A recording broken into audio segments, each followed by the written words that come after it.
Welcome everybody to Nat 1 Fun and Winter's End, our live, or our, what is it called? Actual play? Yeah, that's it. Actual play of Icewind Dale's Rime of the Frost Maiden. Has it been that long, has it been? It has been that long. It has. Hoopla with the 15 months. 15 months down, umpteen to go. Let's go. Let's get frosty. Thank you so much for the resub. Y'all, to see people that have been subscribed to the channel for like over a year is just so cool. So cool to see the support for so long. Thank you all very much. And all the gift subs that you were giving away prior to the stream.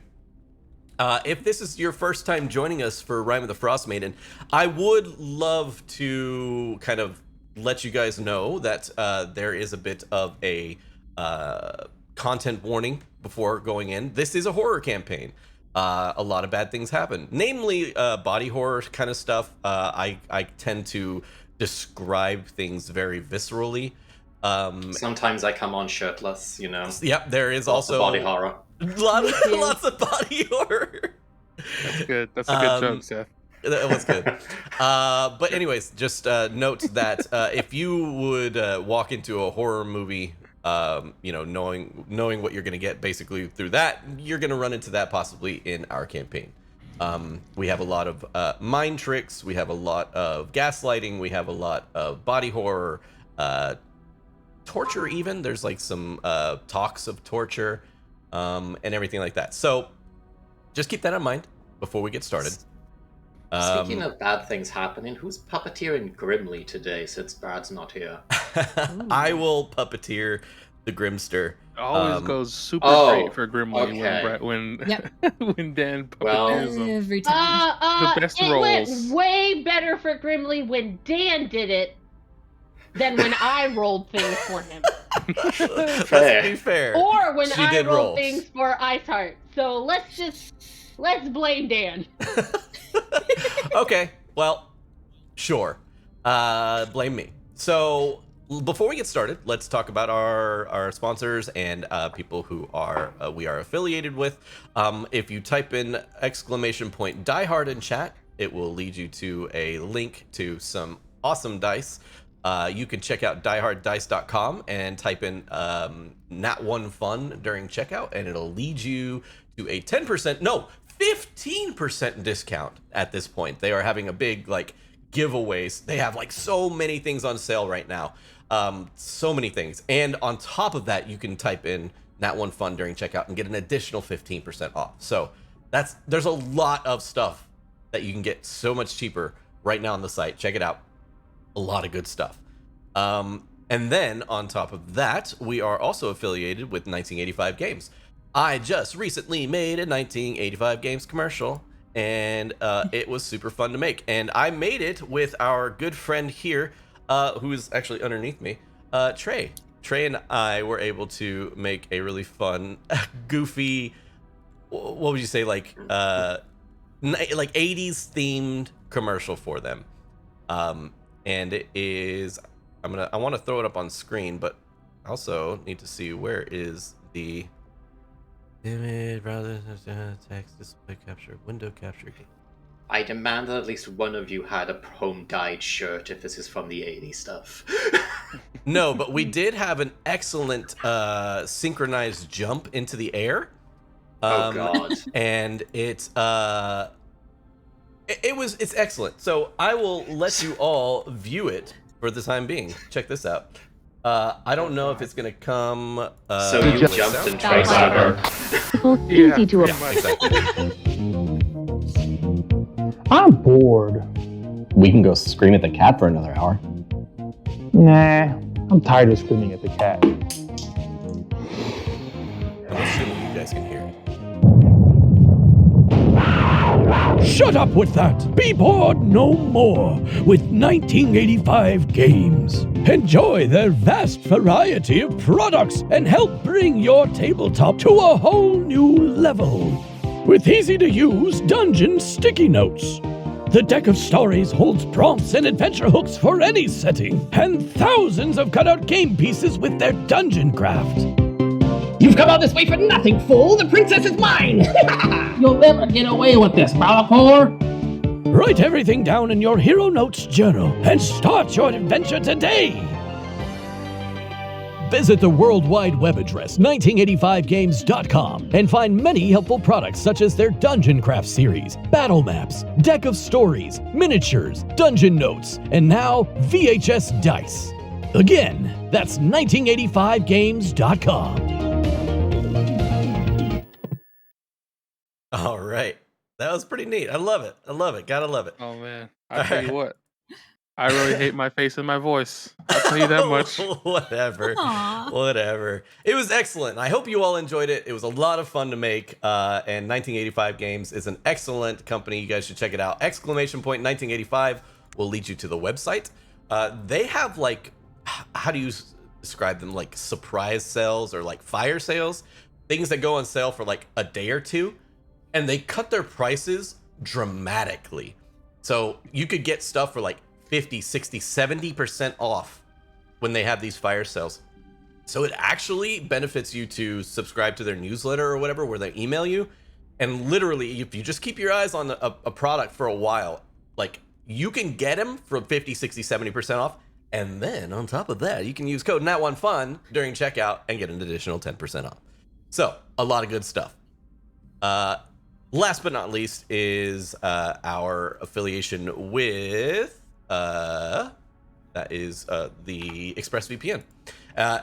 If you type in !VPN, it'll lead you to ExpressVPN, where you can get yourself 3 months for free if you sign up for their 12-month package. Basically allowing you to check out videos, let's say, on Netflix from different countries. You can change your country codes so that you're not locked out of different things like that. You can also browse and browse the internet securely without the worry of anybody poking in on your IP and stuff like that. So it's really beneficial. It's semi-cheap. The reason I say it's semi-cheap is because there are more expensive options out there with less of a decent service. Yo, holy crap, Tanked Jack coming in here with 5 gift subs. Hi, watching on the road. Okay, right on. Well, thank you very much for the gift subs. Keep it up, Honey. I got you. That was to Tay Van Billion. That is to That Gamer Share, Tales from the Grim, Trift E Mats, and TCRP Gifts. Thank you very much for the gift subs. Okay. And then on that note, that is all our sponsors for today. But I would like to say one last thing, as we are giving away a dice set today that is extremely gorgeous, and I want you to see it up close, as well as in Allie's actual hands. So here is the set that she is holding. Let me take up your entire screen right now. First off, though. Dan, we can enter the raffle, right? Yeah, right. This set is by Allie. She makes her own custom sets of dice, and she has her own company as well. Allie, if you wouldn't mind kind of just describing everything that they're seeing on screen.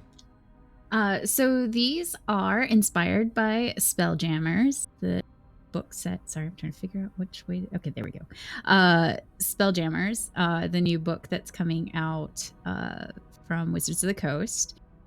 These have kind of like a mylar crinkly bits in it, as well as multiple ink colors, lots of glitter. They're just gorgeous. I absolutely love them. But these are being given away today thanks to Shiny. He actually gifted me the book set, which was super awesome. And so he wanted me to give away a set of dice inspired by the books on the stream. So that's how these came to be. How freaking awesome is that? The winner will get to pick the ink color. You'll just need to get that to me so that I can ink them up in your desired color and send them out. And if you're not already, ! Discord will get you over. Hopefully, I think it's updated with. Let me just make sure I'm saying this or do this before I say it. No, it takes you to the wrong Discord. Excellent. Cool. Nice. Yeah, literally an invalid invite. Anyways, anybody in chat, mods or players alike, if you can get the correct Discord. But if you can, you should definitely join our Discord, and you get access to pictures and the community past and beyond these live streams. So it's really fun, really awesome stuff. You know, Shiny, it's too late. Shiny goes and says, "You know what? Fuck it. I want them. Don't give them away." That is too funny. Okay, so get your hands on these dice at the mid game. At our mid-game break. So, with all that entail, we have been live for 20 minutes. I think it's about time we head back to Icewind Dale. You guys ready? No, let's go. Okay, well, we're gonna go anyway. Here we go.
All right.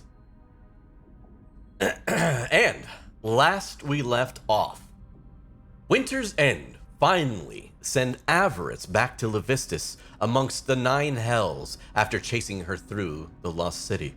Recovering her staff and spellbook, they continue their trek to discover the key to getting past the magical barrier that protects the main central tower that dominates the city skyline. They discover a cursed crown in the tower they dispatched Avarice in, and the words, "Fourth, coax a secret from another," are found. Climbing up a floating tower next to that one, they discover a room full of giant ice blocks and a central fire pit. After lighting the fire in the center, they wait it out to read a phrase on the roof that states, "Sixth, hide thyself behind a mask." As the ice in the room melts away, the team soon finds out that the giant ice blocks were actually frozen gelatinous cubes, all coming back to life at once.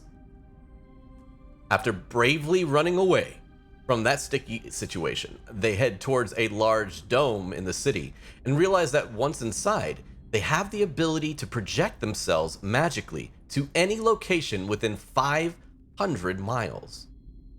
Arundel uses this time to project himself back to Bryn Shander to update the town on their progress and let them know of their losses and check up on an old friend.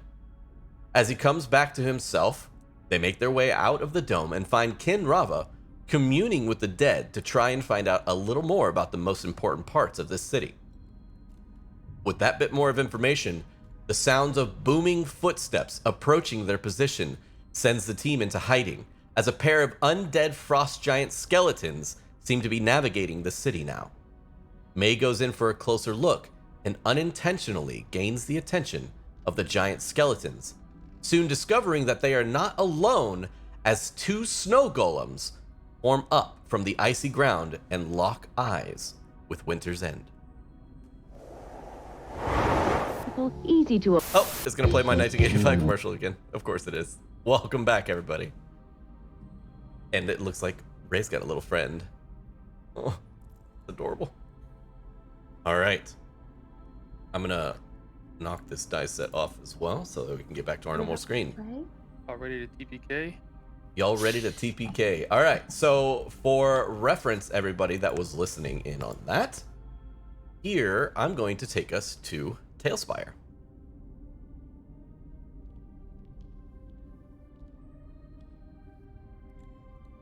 All right, and hopefully I fixed the lag issues. If you've watched before, every time that I move Tailspire around, there's a massive amount of lag. It should be better, and if it's not, I don't know what to say. So, as we can see, moving in a little bit closer, these two frost giants kind of meeting up with the party now because May is out front. These two tornado people here kind of represent the snow golems. Okay. And the rest of the party goes to kind of hide behind a pillar. There's also a cool new Tailspire feature. If you have not watched before, we use Tailspire. There's also a cool new Tailspire feature that when what is it called? When moving a character, you can now see a distance marker showing how far nice. that character has moved. That is up, down, left, right, all the directions. So it makes measuring things a lot easier. Okay, so with that said, we now have this excellent, I don't want to be in build, go away. we now have this excellent situation where you guys are surrounded. So as every lovely episode has began almost constantly for like the last few episodes, I would like each and every one of you guys to go ahead and roll for initiative.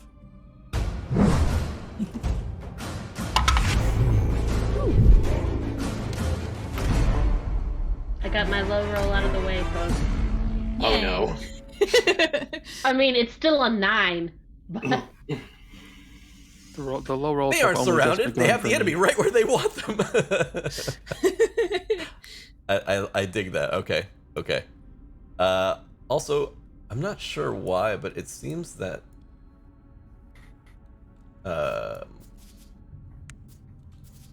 things are getting chopped in half when I don't want them to. Okay, there we go.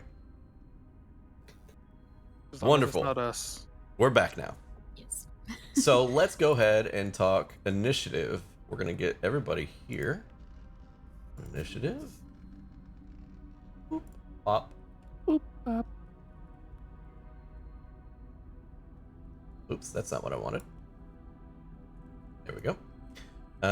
Percy, Kin, Grimly, Iceheart, Arendelle. Our two Frost boys. My goodness gracious, what is going on with this thing? I can like see through floors and stuff like that. I don't want that. And then the two Frost giant skeletons. Okay, let's go down the line. May, what do you got? 9. 9. Oh no. All right. Let's see. Iceheart, what do you got? I have an 18. Hey, that's pretty good. Kin. Dirty 20. Dirty 20. Arendelle. 10. 10. Okay. And then Grimly, I will be rolling for. So Grimly, let me get your D20 out. Ooh, 19 plus number. So 19 plus, that is 19 plus, oh, hold on. Oh no. As you try to enter the fourth level of the endless strength, the ancient you from traveling any further. Another. I don't have access to his character sheet anymore. Oh no! That's no bueno.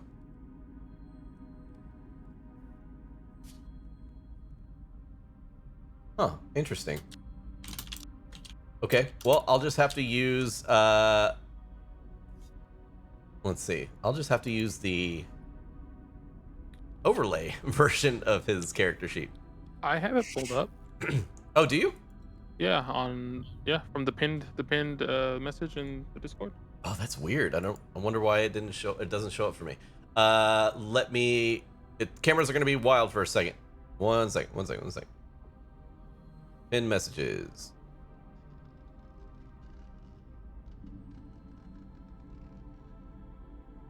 Nope. Are you logged in to your D&D Beyond? Yep. I mean, that could be it, I guess, but I mean, I can pull up other characters stuff. Weird. Let me sign in real quick. It's a +2 if it helps. Okay. I just want to go ahead and check to see if that was the issue, which it probably is. Ooh. Nope, that is not the issue. I don't know what it is. I am logged in and it's just not working. Okay, that's fine. +2. Thank you very much, everybody. Cameras should be back to order. And that was a 19, so 21. Grim is actually first here. You want to try that link, Dan? You got another one? Yeah, I just put it in the party chat. That one works. Thank you very much. There you go. That's weird as hell. That one worked. All right, cool. So, with Grimly going first here, this is going to be a bit awkward. He's a little back behind everything, and he can't really see much, but he does, of course, hear the sounds of the creatures, just to begin with. So, I might need to roll for the enemies here. So let's go ahead and do that.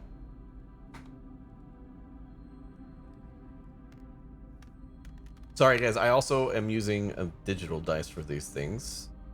Oh, there's one.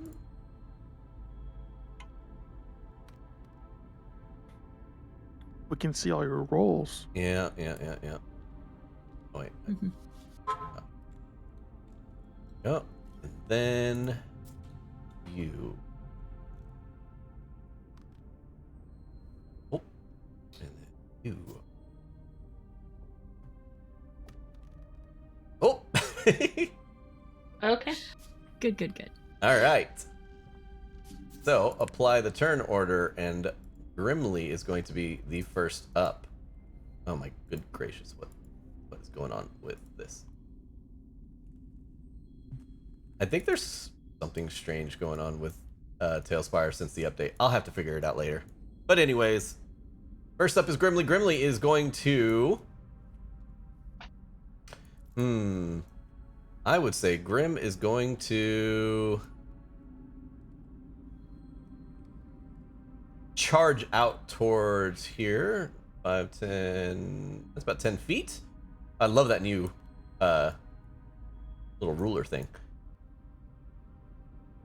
All right, and then now that I have his character sheet, I can actually look it up.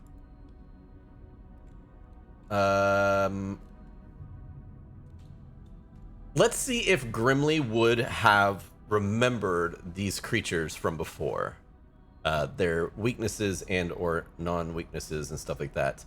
I'm gonna have him roll a history check.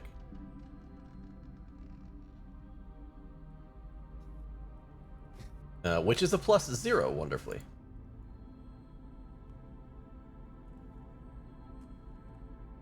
All right. That is going to be a 17. So he does remember these creatures.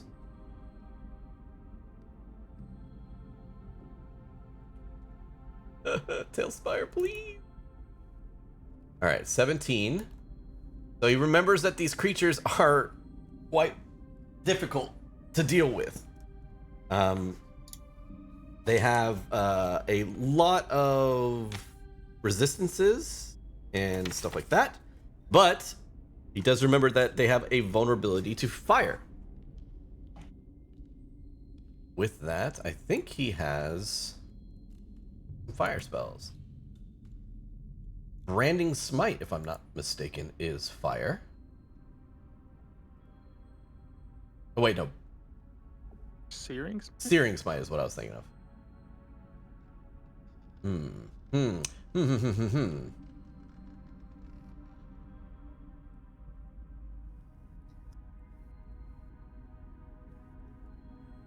He really doesn't have too much here.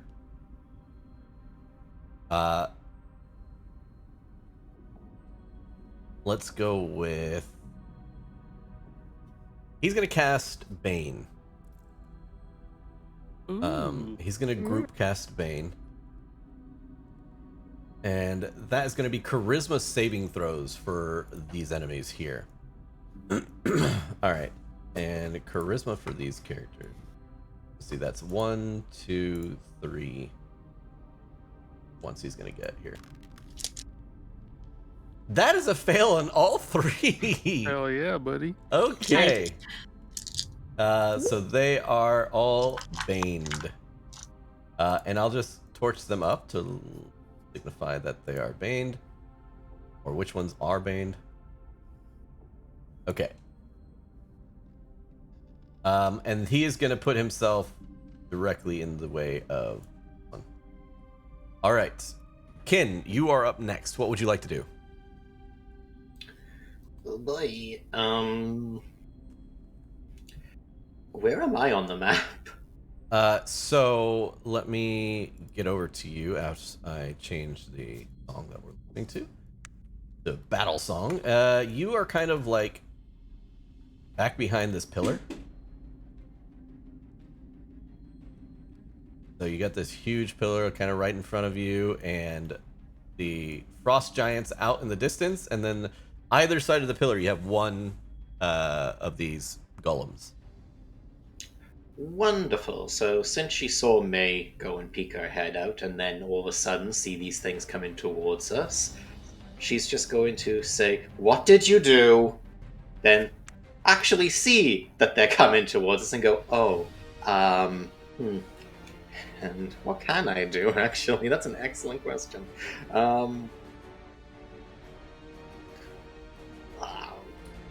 Forgive us, y'all. It's been like literally over a month since we've last played, so you know how it goes.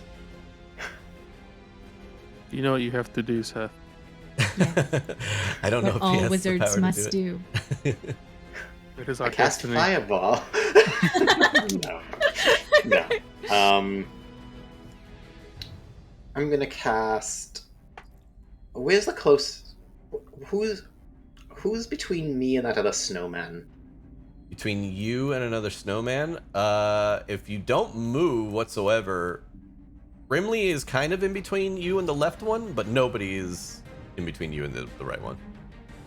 Oh. Huh? Isn't Ice Heart is. So am I. Well, I was saying if he moves, like he can move to the left, and like Grimley is still kind of in front of him. But then if he moves to the right, like over here, nobody's gonna be there. Okay, since I have faith that, Grimley won't die again so soon after already dying.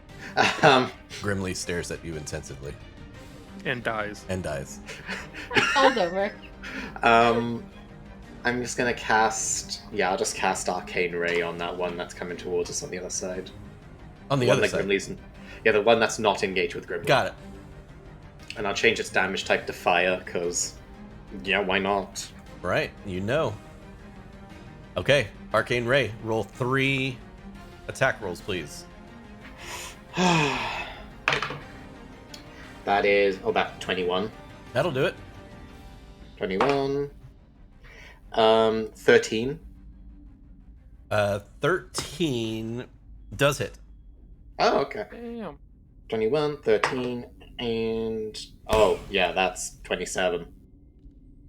They all hit. Yay! Okay. So, let's see... 2d6 per ray, so that's 66.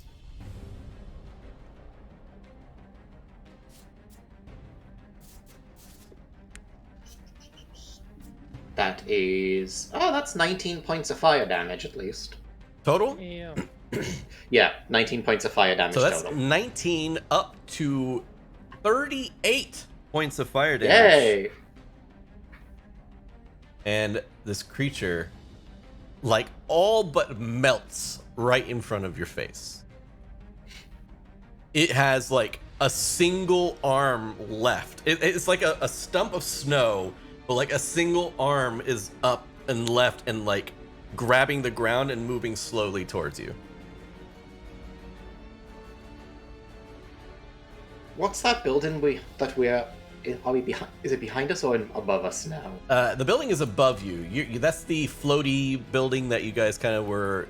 You could like had zero gravity in it, and you were able to meditate and stuff like that. There are elevators, if you recall, that shoot you up to the top floor if you wanted to go inside. Wasn't there corpses up there though? There are corpses up there. Yes, there are. Oh, lovely. Yeah. There are floating. You know what? Yeah, she's gonna run towards the nearest elevator, I guess. Okay. Do you want to go inside it? Yeah, if it's within 30 feet, yeah, sure. Yeah, there's one pillar that's like kind of right next to you. Sorry, y'all. The camera is being really problematic right now. Okay. So yeah, it's like right there. So you enter the pillar and you shoot upwards. Yeah. I squishy, so yeah, I'm gonna go in there. See you later, nerds. Kenraba says as she goes upstairs. All right. Good. Okay. Next up, Iceheart.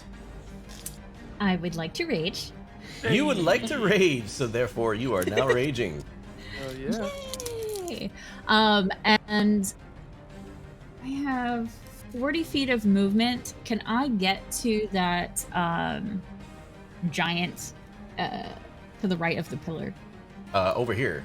So yeah. You can get here. That is, we'll say 5, 10, 15 feet. And it's still another 45 feet to get there, so. How about, am I closer to the other one from where I am? It's almost the exact same distance. So unfortunately with 40 feet of movement. Oh, but I have 10 feet of range. Oh, that's true. So yeah, just get me within 10 feet of whichever one. 15, 20, 25, 30, 35, 40. You are within 10 feet of this skeleton over here. Perfect. And I'm going to... Oh, you are within 15 feet. My apologies. You are one off right there. Let me see if you would have been closer the other way. Here. 5, 10, 40. Yep, there you go. Now Okay. you're 10 feet. Okay, cool. So she's going to run over towards that enemy and then kind of do a spin move and take her glaive and attack it twice. A spin move, you say? Yes, so very acrobatic. There's a spin move button on. So cool. All right. Okay, so that's 2 attacks. And these will be reckless. Ooh, okay. So you may roll with advantage. So the first one is 28 to hit. Holy shit. Yeah, that hits. And the second one is 26 to hit. Yeah, they both hit. Okay. And then these are d10s.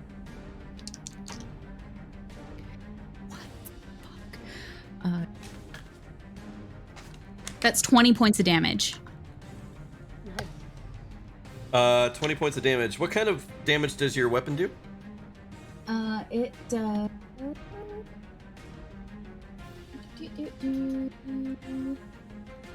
Slashing. Okay. Magical slashing, though. Right. Magical slashing, yeah. Okay. Can you repeat the damage done again, please? 20. 20 points of damage. Awesome. Thank you, friend. Anything else?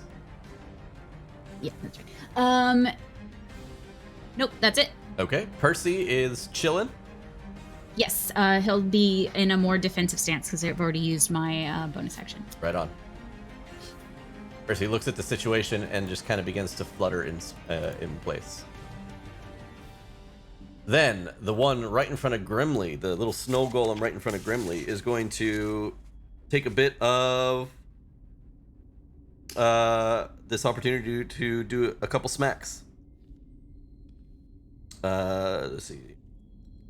+4 to hit.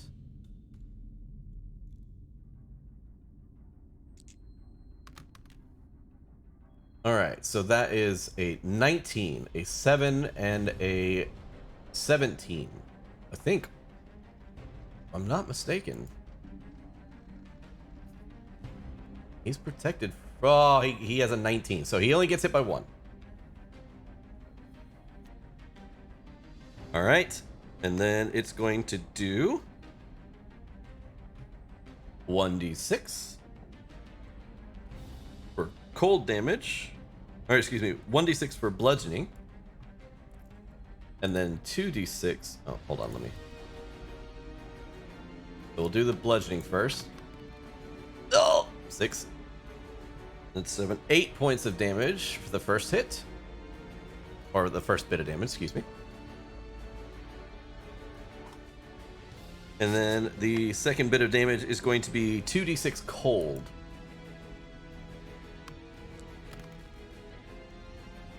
And that is 7 points of damage additionally.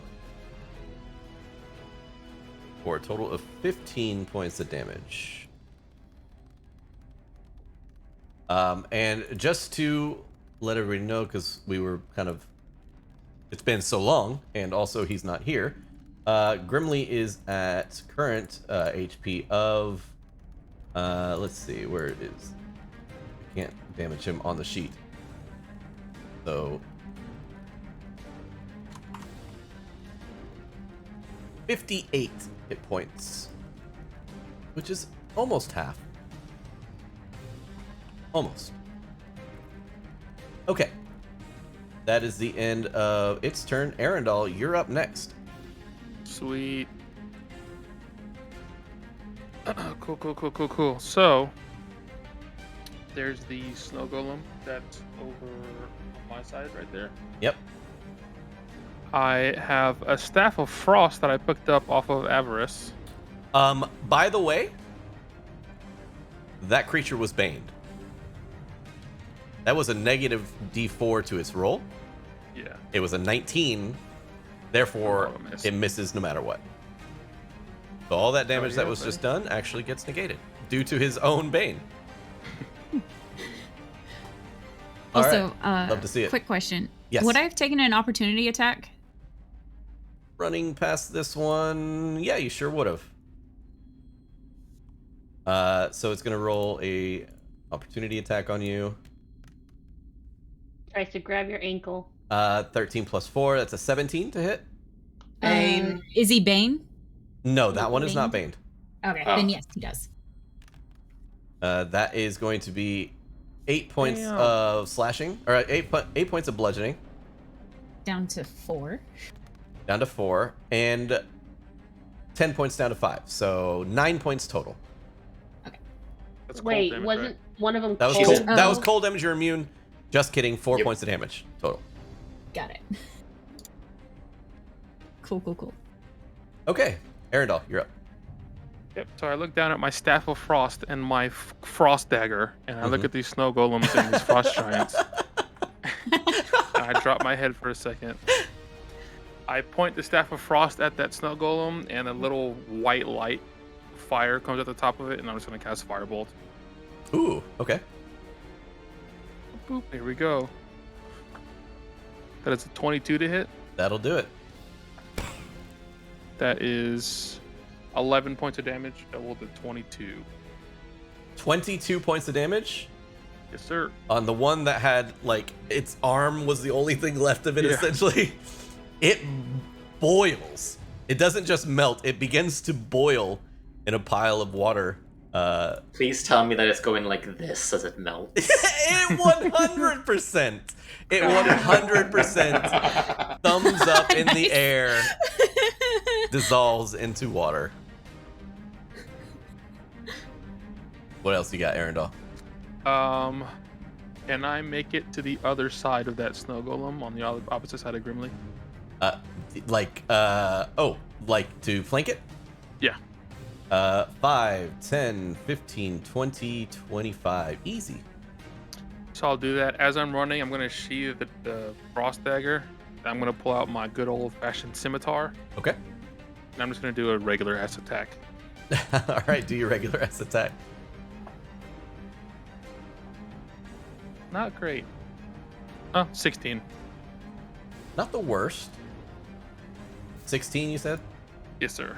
That hits. Cool. I don't know what's That going is on. with only Tailspire, y'all. 6 points of slashing, non-magical. I don't know if that matters. 6 points? Yep, non-magical slashing. Literally, you stab into it, and it just feels like you're stabbing into snow. Cool. Good to know. In that case, I'm not sure how much speed I have left, but I will move back towards where Percy is. I think you have right in front of Percy. you have like 10 or 15 feet left still. All right, so I'll move towards Percy. Towards Percy, okay. Yeah. Do you want to break? I have the mobile feat. Oh, you piece So I of will- So shit. yeah, he totally does. Provoke. Yeah, that's good right there. I'll get in that little corner. Okay, you can get in the nook here. Yep. It goes to attack you, and like almost like a snowball, fist goes flying towards you, and you duck under it, limbo style. Hell yeah. Slide down on both my knees. Hell yeah. Okay. And just for the record, I have 25 hit points and like 3 spell slots. So, Awesome. and no hit dice to roll if we take a short rest. We need a long rest. So next up is this giant of a giant, and it is going to look down at Olanu, who is staring it down, and as it sees you,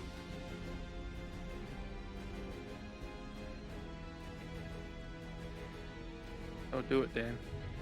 It also has advantage. it does have advantage.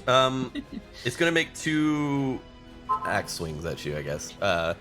It would normally use its other move, but seeing at oh no. Okay. Nope, I got it. The creature sees you and is about to attack you, but your eyes are a flare with like a blue color. Mm-hmm. And as it's about to attack you, it seems like it hears something. Like its head kind of like goes up and it starts to look around. And it makes a horrible like skeletal noise as you hear it kind of is pissed at what it just heard and goes to move towards over here. Now you can roll a attack of Sentinel. opportunity against him if you'd like. Oh yeah, because I don't even have to use Sentinel. That's right. I'll make it reckless again.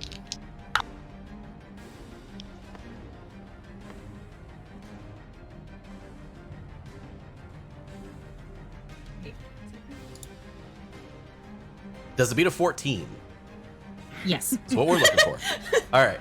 Okay. Math is hard at noon. Math is hard at noon, y'all. Yeah, it is. Wrong die. D10. We're shaking the Not rust D12. off, guys. We're shaking the rust off. 9 points of damage. 9 points of damage, and it gets stopped in place. Yes. All right. And the creature, like, as it's running, how do you stop it from going? How do you stop it from moving? So she is going to again kind of swing herself forward and sweep her glaive underneath its legs. So you trip it up as it is running and take one of its legs out from under it, and it lands and crashes on one knee, and it like kind of rolls over to its side to look at you and gives like a screeching roar. It's like a really deep sounding screech. Strange noise. Also, Allie Briggs, thank you very much for the follow. Welcome. All right. It can't do anything and it won't touch you. So, that's its move. May, Okay. you are up. Okay. So, okay. And also, May, you would have seen all of that clear as day. Yep. Not ominous at all. Not ominous at all. Okay, Definitely not so going to come back to bite us later. Totally I not. would like to animate jump onto the other side of the undead frost giant to get flanking with Alanu. Would that count? Yeah. I mean, let's see, because she's got 10 foot of reach, so it's still within her melee range. Okay, so I just wanted to make sure. So yeah. Great. Thanks. Okay, I did that jump. That's the wrong button. That's the wrong number. That's the There wrong number. No, I didn't think Okay, anybody was gonna catch it. cool. I want to hit him. Go for it. Do it. Natural 20. Calm down. That'd be amazing. No, but I did get a 19. So That'll do that's it. like well over 20 and then 17. Okay. Wait, Uh, nope, that's one. That's one. Not, and then the other one is, because I didn't roll 2 for funsies. The other one is also a well over 20. Okay. But not a natural 20. It's a... One of them was a 27 and the other one was a 26. Okay. Both of them hit. You say that questioningly? No, I say that. Well, I say that as in like we're adding numbers past 20, and we're good. Okay, I just making sure. Okay, so that is... You're going to be that, which would make that 25 points of standard slashing damage. 25 points of standard slashing damage is still 25 points of damage. Great. So, and I noticed that. Yeah. Yeah. I mean, you take a chunk out of it, the bone in its leg. Great. Let's action surge. Ooh. A surge of action happens. That's a 25 to hit. That'll do it. I get 1 more or 2 more. 2 more. You get 2 more. That's what I thought. Okay, that's a 16 to hit. A 16 to hit. That hits. Yep, that Sweet. hits. So that's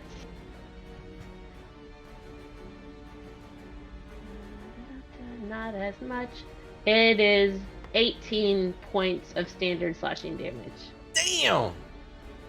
Another 18 on top of that. All right. Let's see. Can I just do? Yeah. Math is hard. I like it when it does it for you. All right. And I just kind of grin. Yeah. You start chunking away at the creature's leg. You've left almost like a spindle of bone, like next to its shin. It's a very cool scene where, like, you know, someone's punching a wall and chunks of the wall are falling off. Same thing with his leg. And then I want to throw a psionic strike at the other one. Oh. It just hit. It's not, as long as my weapon hits, I can throw it. Okay. As long as it's within 30 feet, and Yeah.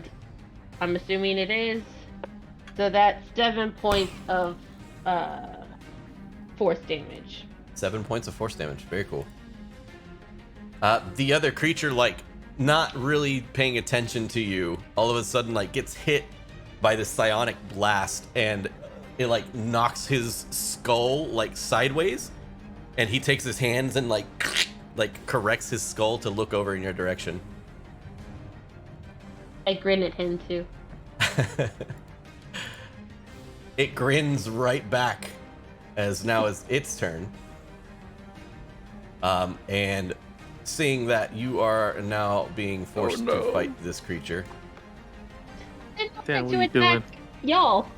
it sandwiches you. Dan, what are you doing? Exactly what they should do. No, you know what? Instead of him going No, it's there, too late. No, It's too late, Dan. No. I mean, this way is better. This one's better, anyways. This one's way cooler, anyways. Oh no. Its head spins over to you as you hit it with that psionic blast, yeah?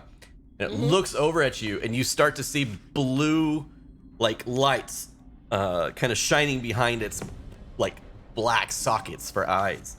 Awesome. And suddenly a beam of blue light comes out of his eyes, and you need to make a Constitution saving throw. Okay. I'm indomitable. I can re-roll it if I need to. Okay. So does a 17 save? 17 does save. Okay. So Dang it. the Wanted to beam use of that. light coming out of its eyes, you see it coming, and you duck right behind this huge boulder. As the as the beam hits the boulder itself, you see giant shards of like crystallized ice start to form on the boulder. And now that it's made that attack, it will go and rush over to you. And action surge. And action surge and start to beat the shit out of you. No, Sounds about right. Grimly is back up. Grimly will continue his work on this creature here. Bane does go off, so it is baned. But seeing that he can't really do much in terms of hurting this thing unless he uses magic, he is going to...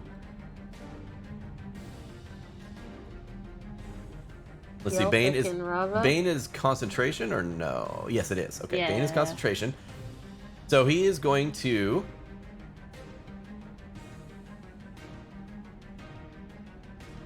Find Steed. No.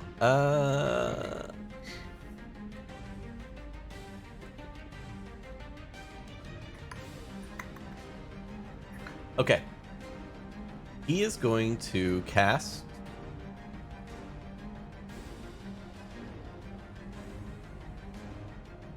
Cure Wounds at level 1. On himself. And that is a 1d8 plus 5. So let's go ahead and get that 1d8. Nice! Okay. So that is 7 plus 5. That is 12 points of healing back to Grimly. Which, because that last attack actually didn't hit him, brings him up to 85 hit points. Okay. So Grimly at 85 hit points now. And he is going to chillax right in front of this thing.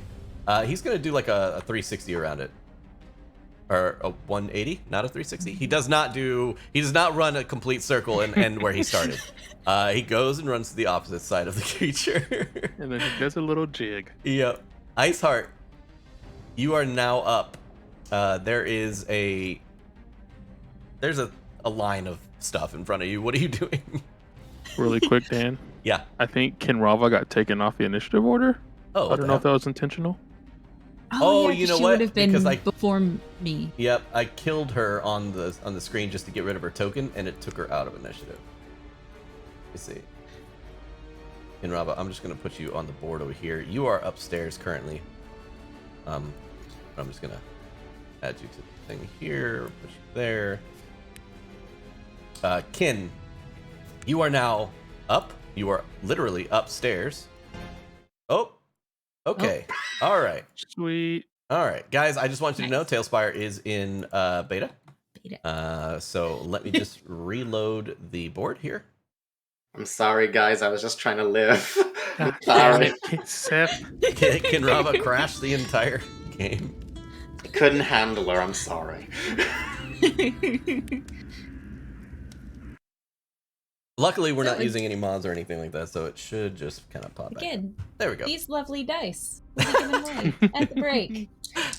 All right, Ken, you are upstairs. What would you like to do? That's a very good question. I've got two things I could do. One of them's pretty good. The other one is Oh, it fixed bad, that. but also really good. So Yeah, no worries. Fixed our camera issues as well, by the way, y'all. Thank God. Oh, Yay! All right. Let's Thank you, see. So You're I would welcome. say that it takes no movement to go back down the elevator. So you are either upstairs, right in front of the elevator, or downstairs, right in front of the elevator. You know, in tandem. What would you like to do? Right. Oh. This is going to be such an asshole move. How many corpses are up here? Roll. Yes. Roll a d8. Where is my D8? Oh, Rololanu's D8. Here. Allie's D8. That is a 6. There are 6 corpses floating around you right now. Many of them are in like either yoga poses or meditation poses. Do it, do it, do it. Obviously, Ray, not May. Okay, fine. So, Kinrava's going to sort of like just put her hands together, and then everyone else outside hears this like otherworldly, almost eerie screeching noise, Delilah Briarwood style, Okay. as black fire erupts from around her and just surges in 5 of the corpses as she casts Dance Macabre. Oh my god. Okay, so for those that are watching that don't know, go ahead and describe Dance Macabre. Oh my god, Seth, you madman. Dance Macabre. Threads of dark power leap from her fingers to pierce up to 5 medium corpses you can see within range. Each corpse immediately stands up and becomes undead. You decide whether it's a zombie or a skeleton, and it gains a bonus to its attack and damage rolls equal to your spellcasting ability modifier. You can use a bonus action to mentally command the creatures to make you create with this spell, issuing the same command to all of them or just to a few of them, your choice. All right, so what kind of undead do you want? Since they're all happy and serene, peaceful, I'm gonna make them zombies and just give them faces. All right, we got 5 Zambos. And then she's going to go downstairs with them. Yep. After everyone heard that horrific scream. Okay, so you are now currently, let me get rid of this. You are currently downstairs with them. As you pop out of the thing, they lurch behind you. I'm just gonna sort of like step 10 feet out and sort of just smile and say, "Oh, don't stop on my account." And then they're just gonna surge forward and attack the nearest like frost giant zombie skeleton. Okay, so they all start making their way there. So as I had said before, you were essentially at the thing, but they needed to move to get there. Yeah. To the elevator. So I'll say that their movement has all been halved in order to get down the elevator. So they have. That's fine. They have their what is zombies movement speed. 20 total. So they have 10 Yeah. more movement speed, and they are going to make their way towards the giants. There's like black fire all around Kinrava while she's concentrating on this spell, and she's just like, "Sick 'em, boys." Let the dogs out. Okay. Awesome. They are on their way, and we move on. The initiative apparently got cleared as well. That's awesome. Sweet. So It I was do Iceheart. remember Iceheart was next.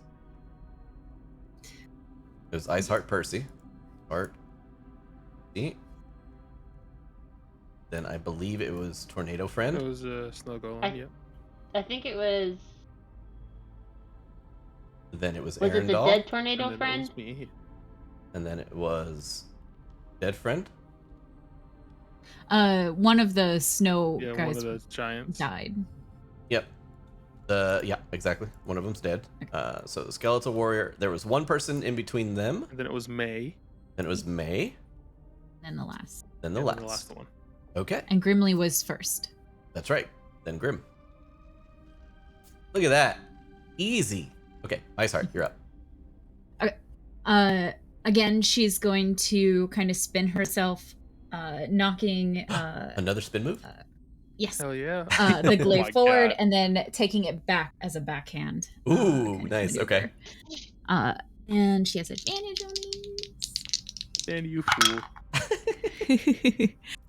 18 plus numbers. That'll do it. Yeah, buddy. And natural fucking 20. Hey. Nice. Okay, for the first one, it is. Let's see if my natural 20 still plays. It does. Yay! I'm also a fucking idiot. Sorry. I was only plussing my rage damage, not the damage that I get from my. Your strength Yeah. Oh my goodness. So it's- and the glaive. yeah, so 17 for that first one. Damage. Yep. Okay. Yep. God damn. Yeah, I know. It hurts. 17. That brings that up to numbers. Okay. And the crit. And then And then crit, yeah. Double dice. yeah. Do I plus the 5 twice or just once? Strength For only the gets plus once. Okay, so yeah. I rolled really poorly on this crit. So that's 10 points of damage for the second one. Ooh! Ow! I know! That's It was painful. 1 and a 2. Oh, that's You're rough. so bad. God. That's a rough I crit. rolled- Great. You don't have great weapon fighting? I do not. You get From- maximum crit damage. From a ranger Yeah. fighting style? No, I do Let's see not. your old one is okay. Alrighty. I was like, no, I didn't take. I took blind. Blind That's fighting. right. That's right. Blind fighting. All right. Percy, Which still worked out. chillaxing. You have a No, bonus. he is not because I have a bonus action. Right. So he is going to. He's going to start making his way towards me. I do not believe he has enough flying speed to make it over there. Give me just a second. So, what's his flying speed? It's like 40? I think it's 40, yeah. Okay, That so works. making his way around this tower's 10, and then towards you. No, he has plenty of. No, it's 80 feet flying because he's flying towards Yeah. me. So he is going to fly over and he's going to make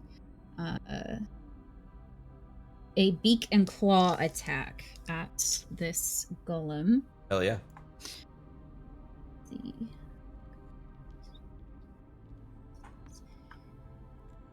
So that's beak. He would he be flanking? I'll 'Cause he's flying allow up it above. because he can actually Okay. get between you because you have reach, so he can actually get between you and the creature, or you and yeah, you and the creature. Is what I meant. So the first one was a 13. 13 does not hit, unfortunately. Okay. And then the second one, sorry, I dropped my dice, is 18. Yeah, that hits. Okay. So that was for the claws. 2d4. Go for the eyes, Percy. That is.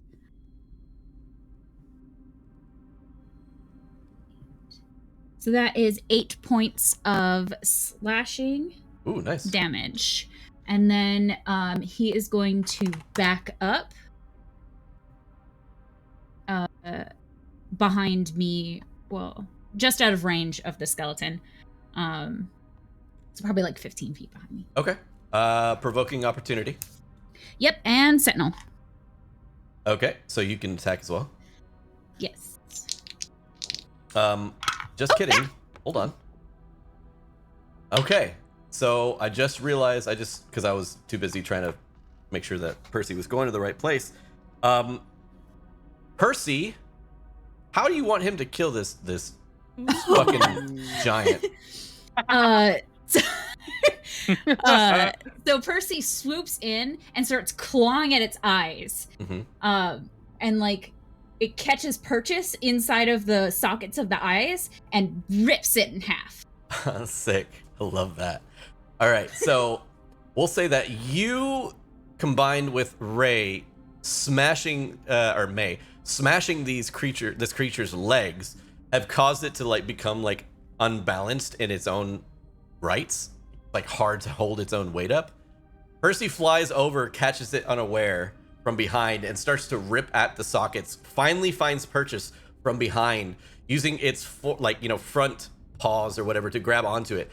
Places its back paws on the back of its shoulder blades, and starts to pull backwards on the eye sockets until eventually a crack, a line along the skull's what are they called? The little the skull formation lines. Anyways, grabs those, and where those lines are, they start to light up like really bright blue white. And it grabs the eyes and breaks it, and a shining bright blue light comes out of its head. Percy lets out a victorious squawk. Victory screech! You need a sound to play. Yeah. I'll add it in post. I don't know. I really like victory screech. Victory screech! Just saying it like that, that's pretty good. All right. That's the first thing he's killed. I'm so proud. What a thing to kill, too. Yeah. Wow. It literally had 3 HP left after you smacked it. All right. Which is hilarious because I had already rolled for the opportunity attack, and I rolled another nat 20. Oh my good God. Okay, well, at least you still have your bonus, or is your reaction. Yeah, my reaction, yeah. Okay. Do you want Percy to move after the kill now? No, he's good. Okay. The elemental that is next to Grimm's is going to...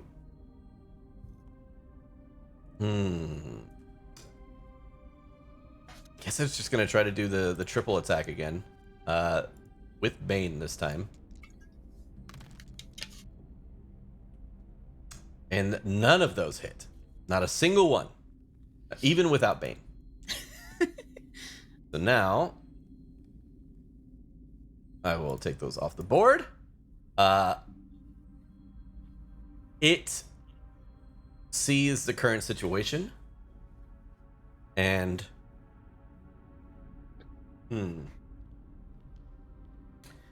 so doesn't have the ability in the book, but I'm gonna dungeon master this, and I'm gonna say that it begins to melt itself back into the ground. That That's not doesn't fair, I provoke a reaction Not of any yet. kind, does it? Not yet. It just begins to. You start to see it get shorter. Arundel, you're up. Arundel. Arundel is gonna move in like a clockwise way towards the giant, but sort of steering around the snow golem, to avoid any attacks of opportunity. Mm-hmm. Wait. Like clockwise, like around the Yeah, pillar? further out on the But outside. you don't get... I have to attack Okay. first. That's counterclockwise. Dan. Gotcha. Okay. So, So- 23 feet That's, over here. That's counterclockwise. Where are you going? He means far down Towards the left. below the stone Towards the golem. left. Towards down. Like over here Left, to the yeah. left, like this way? Yes. Okay, Far out left. gotcha. Yeah. All right, 15 feet here, and then Yep, to and then not provoke. another 25, 25. because I think that's Yeah, 40. let's say Is that 60 here. equal 40. And then I'm just gonna do a firebolt at that snow golem. Oh, at the snow golem? Yeah. Okay. 21 to hit. 21 hits. 10 damage, doubled to 20. 20 points of damage. The snow golem, not only is it now sinking in the ground, it is without a head, and it just has two weird floppy arms. Yeah, so I just run out firebolt, and that's all I got. Okay. May, you're up. All right. Let's attack him. Go for it. That's a dirty 20 to hit. That'll do it. That's a nat 20 to hit. That Hell might yeah, do it. buddy. All right. Dee-dee-dee-dee. That's gonna be something. Mhm.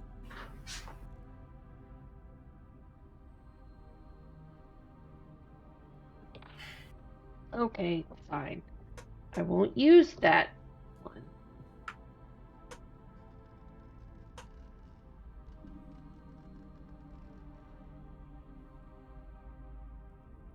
$34 points of standard slashing damage. Damn. Damn. Okay. Oh! Wait, no, that was both of my attacks. So that's all I'm gonna do. Okay. No, let's go ahead and throw some force damage in there. Who am I kidding? 6 points of force damage. 6? And can he please make a, yes, 6 points. Can he please make, a strength saving throw? Sure can. That is a 17. Okay, Bane? he saves. Never mind. Oh, That wait, is Bane? a 17 minus Bang. 4. Bang. Jesus. All right, so that's a 13. So, cool. He still saves. Ooh, Damn. rough. Okay, Bang. that's all. Anything else? All right. The skeletal warrior, seeing the situation, one of its things falling, a large group of zombies coming its way, plus the golem that is flying away. It points. It looks like it kind of like comes to, like almost as if it was in a trance before. It like shakes its head, and you see a familiar glow in its eyes, very familiar to a certain somebody in the group. Mhm. This blue glow, and it looks down towards Olanu. And the skeletal voice that you expect to come out of this thing is no longer there. And instead, a very familiar, empowering female voice kind of comes through. And she says, "You will help me. The night shall continue. And Icewind Dale will forever remain a frozen wonderland. You will be my champion." No. The skeleton kind of comes to again, and it kind of like doesn't know what to do, and it goes to attack May. Olana, you can feel Kinrava's eyes just boring into the back of your skull right now. That is a 23 to hit and a 14 to hit. The 14 does not hit. The 23 does. Okay, 23 hits. That is going to be, holy moly, 3d12. Oofa doofa. Would Bane make a difference, Ray, at all? On a 23? No. Well, look at that damage, though. Hell That is yeah, buddy. 7 plus. The bonus damage is almost more than the total. 7 plus 6 for a total of 13 damage to you, May. She kind of just spits the blood out of her mouth and says, "Oh, honey, is that all you got?" It like doesn't know what to do right now. It seems like it got taken out of its own like brain for a second, and it's still catching up. It just kind of like instinctively attacked you. That's it. Grim is up next, and he is going to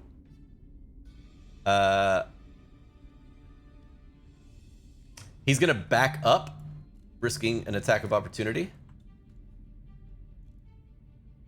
The attack of opportunity will go. That is a miss on the attack of opportunity. Go away. And then Grimly will take out his bow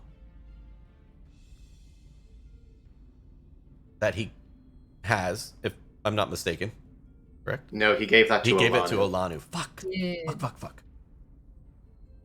Okay. Because he was no longer going to be like 23. Yep. Helm Then- was like, boy, you got an axe. He is going to...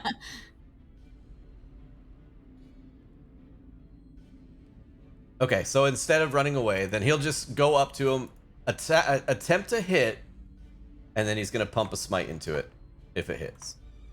That way, it at least does some damage. All right.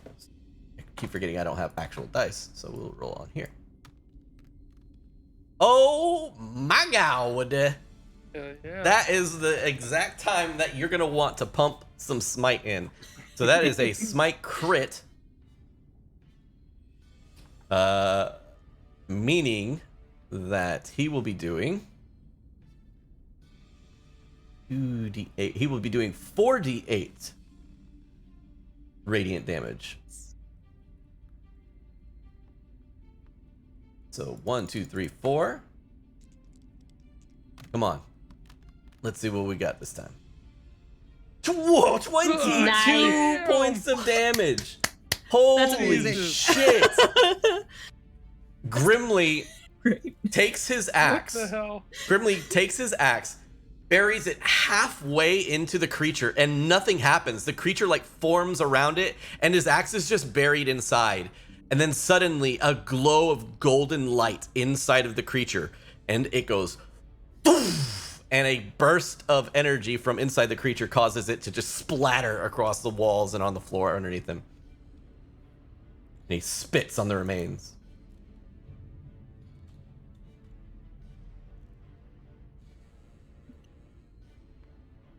And then he kind of looks and he says, what does he say? He says,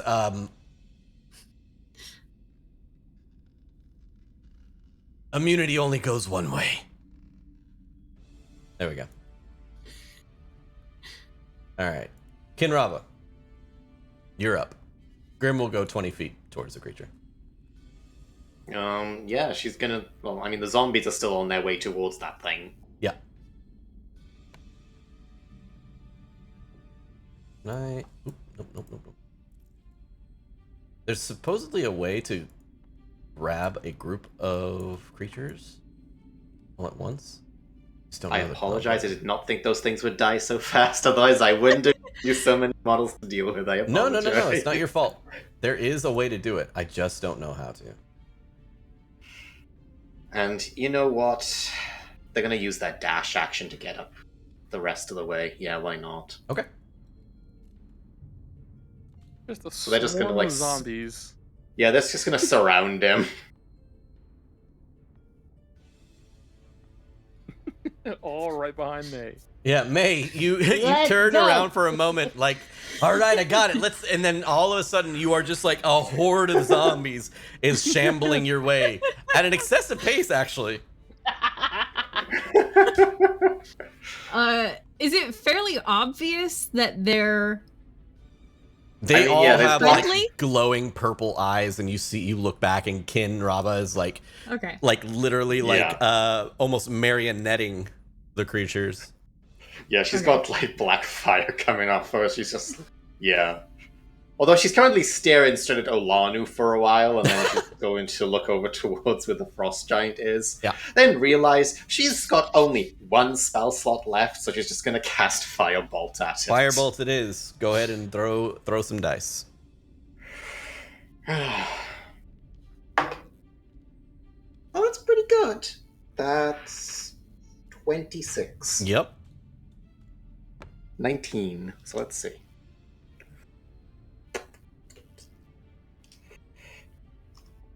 This level Firebolt is 2d10, right? Should be. Yes. Yes. Yes, okay.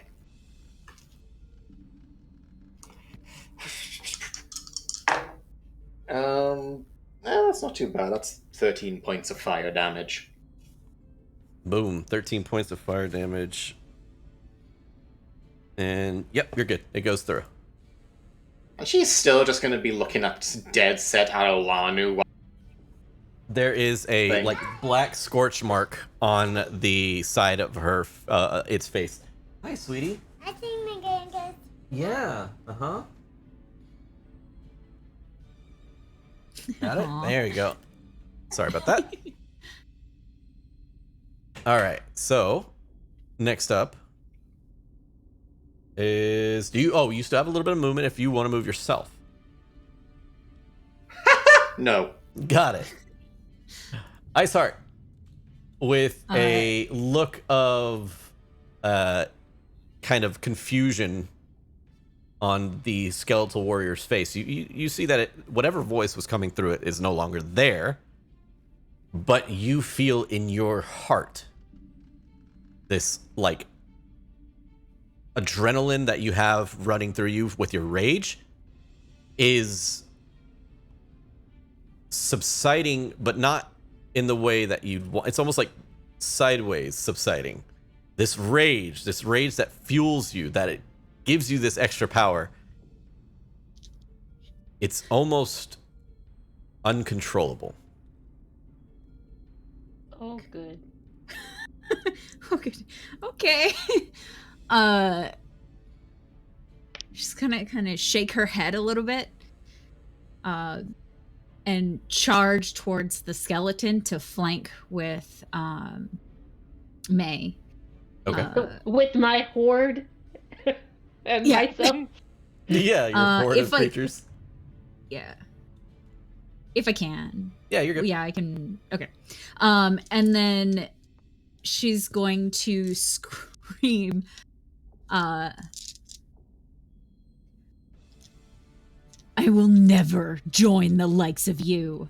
And she is going to just unleash into this skeleton. Okay. Is 25 to hit. Yep. And Ooh, that's May. 27 to hit. Yep, that hits. It's 2d10.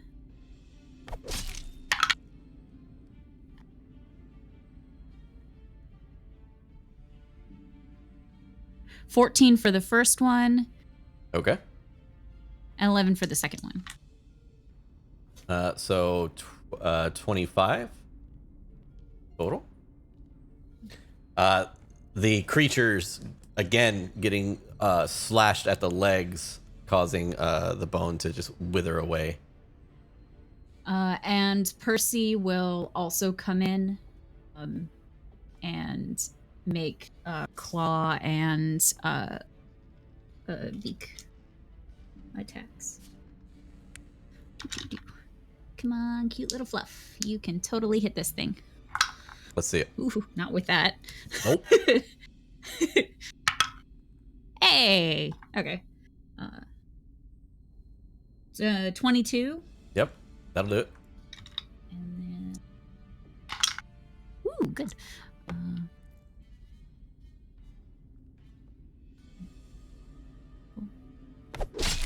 8 points of damage. Nice. Not enough to kill it, but it is very, very injured on its last leg. Okay. And then again, he's going to kind of fly back a bit. Let's say 15 feet. Okay. Attack of opportunity on him. And whatchamacallit? Sentinel. Sentinel. Yeah. Attack of opportunity is a 10. That's Pretty sure not that hit. misses. Yeah. yeah, that does not hit, but a 28. That'll hit the creature. And then 12 points of damage. And with that, how would you like to do this? So she says that I will never do your bidding, and makes her attacks, comes in to help along with Percy, just starts continuously letting her rage kind of take control and smashing her weapon into the remains of this skeleton over and over and over again. So you start with the back of the knee, just smashing into it, and smashing into it until literally breaking through its kneecap. It falls down, no longer having anything below the knee, falls down onto that leg, and the other one gives through the weight. And you smash into its hip at this point, its hip bone, over and over and over again, and it loses the entire leg completely.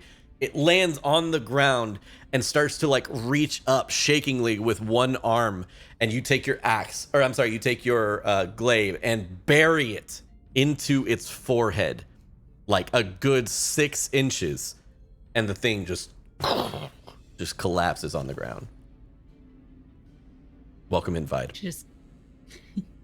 She just kind of sits there huffing, like breathing heavily, with her glaive in both hands, as her rage starts to fade from her eyes.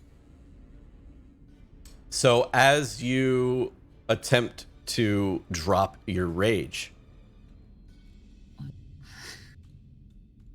it doesn't. You feel inside of your body the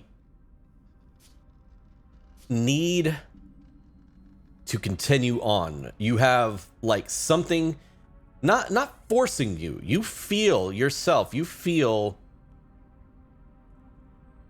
that there is something else that needs to be either dealt with or destroyed.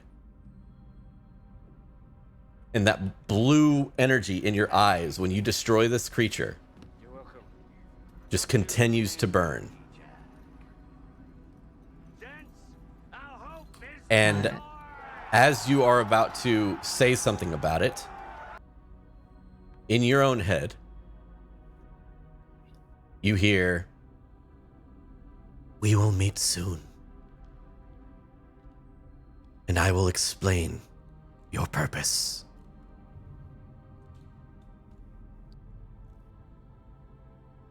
You are still raging. Oh no. Combat is over. I'm gonna start getting close to Iceheart. Yep. And go, Iceheart, the sun's getting real low. Oh my god. I quit this game. Damn it. You fucking asshole. Oh my god. Ray, take a thing of inspiration.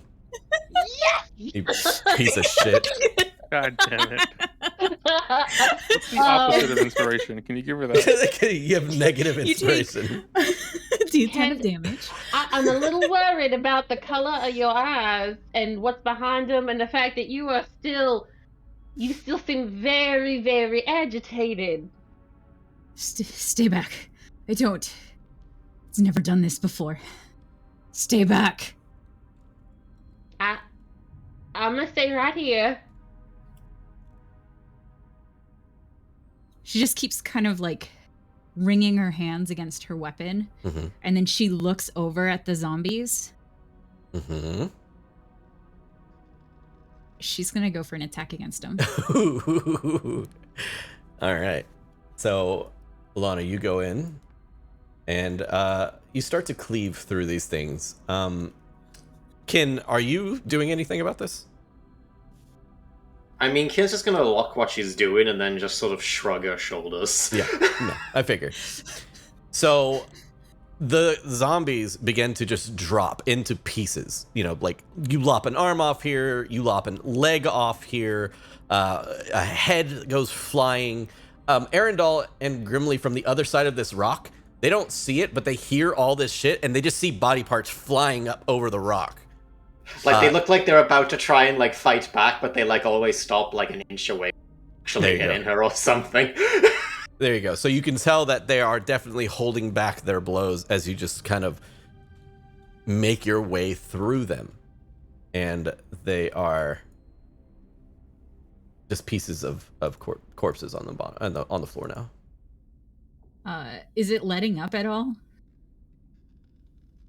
You, unfortunately, after you finish this, are still raging. I'm gonna keep following her, but Mhm. this time I'm gonna put myself in between her and the rest of the party. Mm-hmm.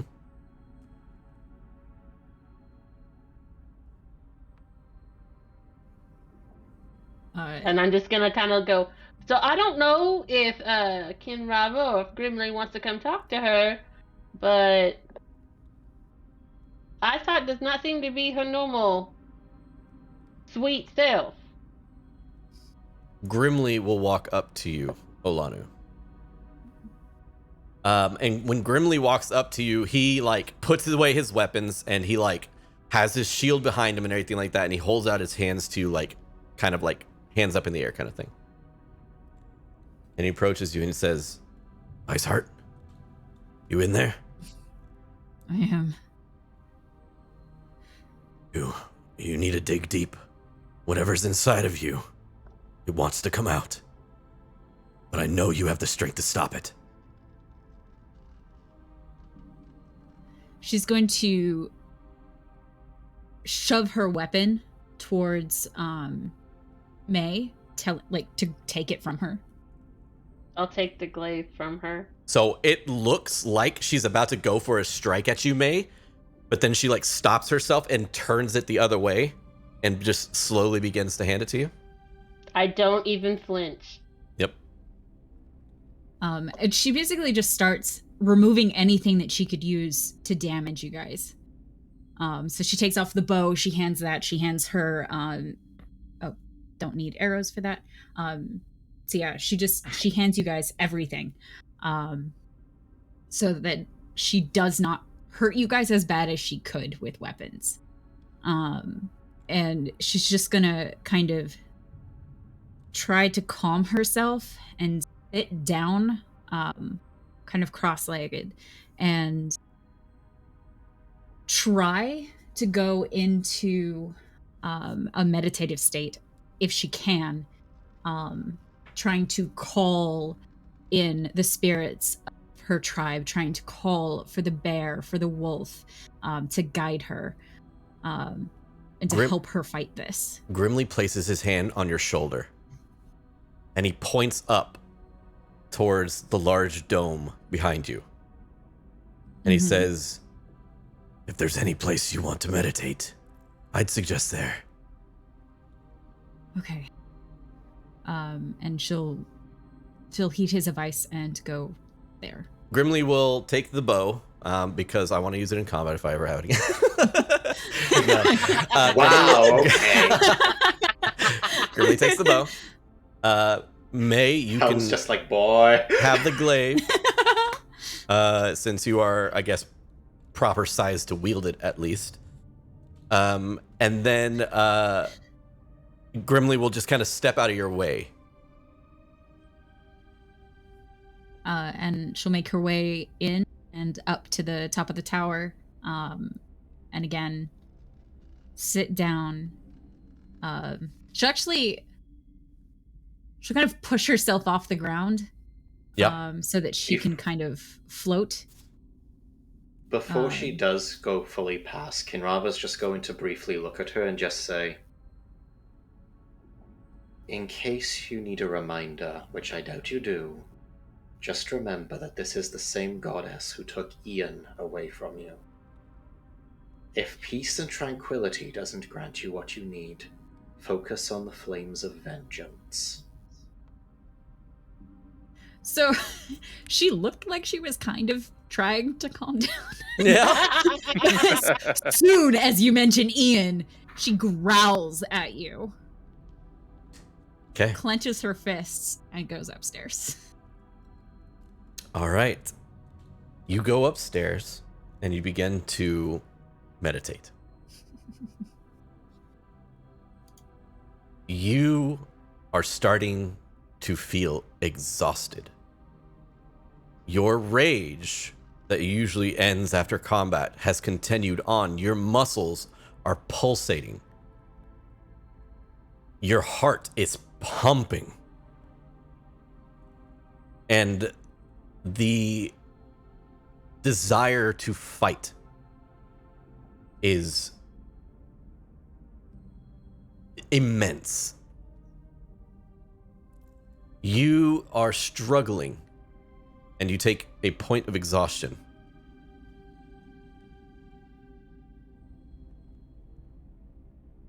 From below, where you guys are currently, you hear like pants and like bursts of maybe like a yell every once in a while as Olanu tries to calm herself in this meditative state. What is everybody doing? My meditative states have never been that loud. Is she up there by herself? I think there's a corpse still up there floating. Let's not think about that. At least not the way I'm thinking about it. I'm going to just quickly have a look over my books, if you don't mind. And Kinrav is just going to step away from the group for a little bit, like a little bit around the tower, or tower building. Grimly kind of looks over at the rest of the group, and he's like, he just has his hands out in front of him, and he goes, I'm getting real tired.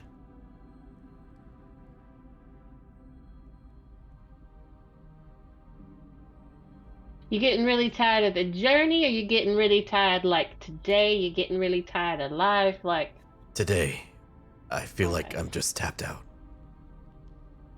Yeah, it's been a long little while. Arendelle looks a little bit better than death. Arendelle's been keeping his distance a little bit, Mhm. but after Iceheart made her way up, he's been just walking over gingerly at like a slow pace. And then once he gets close, he just sort of peeks around the boulders to all the viscera on the floor from the 6 or 5 whatever zombies that were slaughtered. Yep. The bodies which I was just floating among earlier Yep. when I projected my image. You think she'll be all right? You've known her longer than I've known her. Not much longer, I'm afraid. So, was it just me, or did a voice come out of that skeleton talking to her? I thought I heard something, but I'm not sure.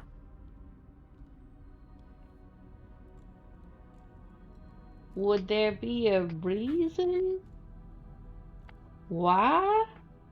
As they're like talking, Asha's going to actually float up nearby them, but Kinrav is still going to stay out of sight from the rest of them. Okay.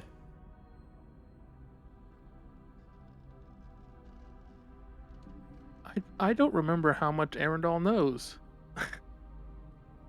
Of about like all their shit that they did, like taking the power from in the island and. It's I- You don't know shit, boy. No. I mean, I think at this point you kind of know. Also, there's like a huge black goo. Oh No? God. So it's really nice for, what you call it? Asher? Asha, yay. Little inky dragon There you go. thing. Anyways, I mean, you know that both Leodin and Olanu were not themselves at the entryway, the doorway Right. to the iceberg. Or not the iceberg, the glacier. Oh, yeah. You also know that when Leodin died, some weird shit went down. And she was saying things that were very strange and doing things that were very strange. Post-mortem. So you can either take this opportunity to ask what's going on or whatever, because it's never been truly explained, but things have been going awry and Right. just obviously, well, you've heard what that creature was saying just now, so. And of course, May, you have been kind of left in the dark about it. Oh yeah, I have no idea. So that was her nice, like, roundabout way of asking. If it doesn't get answered, I do plan on actually asking. Sure.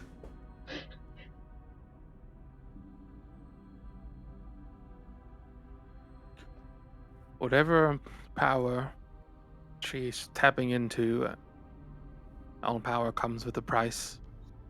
We saw Leah didn't pay it. Those to who watch her. bargain with Auril never end up well. Was that from Asher? Yeah, that's from Asha. Kinrava's out of sight. You can't see her. Yep. I see you, Kinrava. I'm just kidding. Ken is like poking her head around the corner. No. She's actually behind the pillar. She's on her knees, panting and huffing from having no spell slots left. Okay. I actually love that. I love that. Okay. But yeah. So, hold on. Wait. Just gonna back up just a little bit. Y'all made deals with God? I certainly didn't. What the? No, she and the bard did. And you see Asher, like, he actually swirls around, and he actually takes the shape of, like, a miniature little landscape to show two inky people walking into a small room. Ooh. And then he's going to swirl back into his normal, like, shadowy dragon face and just say, no, the two of them were offered power by the goddess. They both accepted it and passed her test. One of the three who was offered it did not. A ranger called Abel, who was frozen solid and shattered. He was a true hero. Well, that's one hell of a way to go.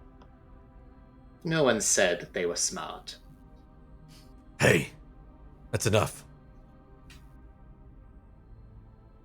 Look, I don't want to talk about it any more than anybody else, but we need to figure out what's going on with Olanu before we can move on.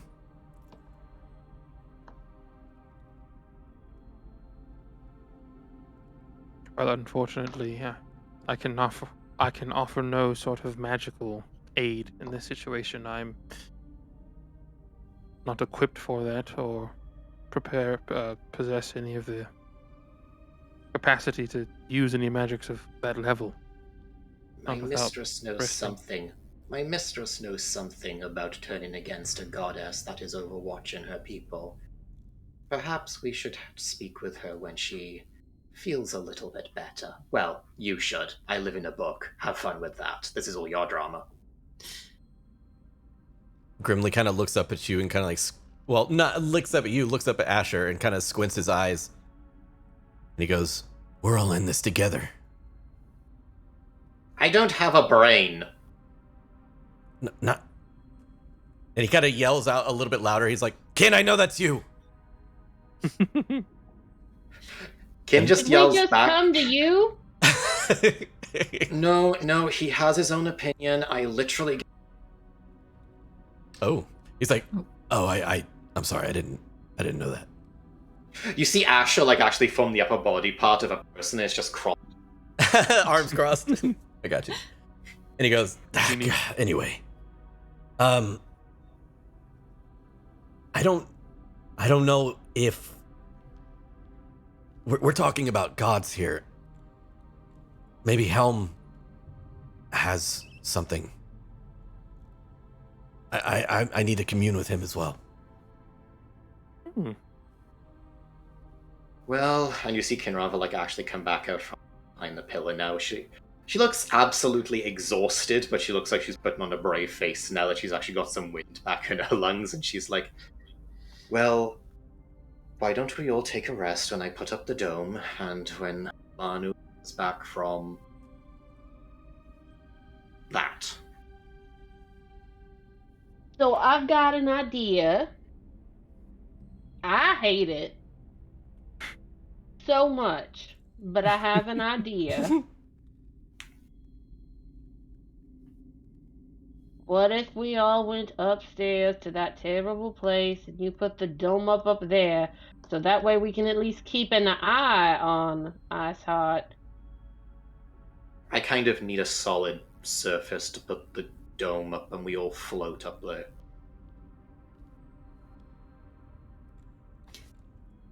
I mean, but the floor's a solid surface. I mean, it's a dome, it's not a sphere.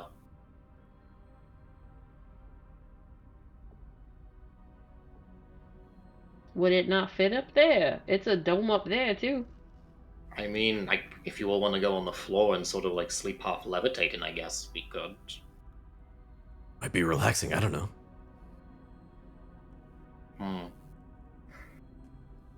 Alright, alright. Arendelle looked like he was having fun. It was interesting. Come on, then.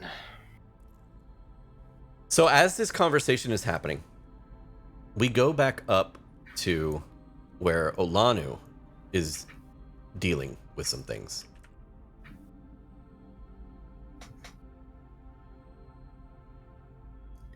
Olanu, as you are sitting there meditating,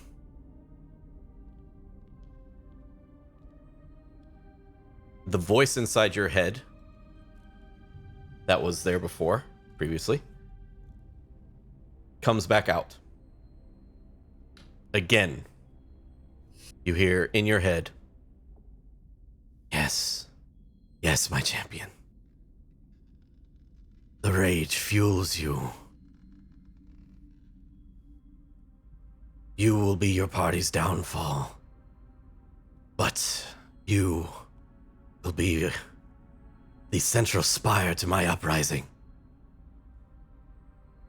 We will rule together, you and I. You will be my avatar.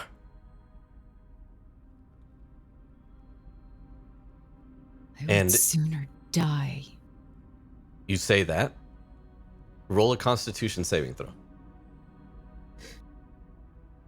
Con's good. Con's good. I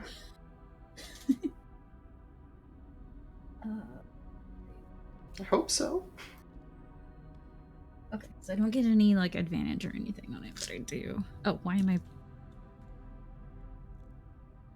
Ooh. 13?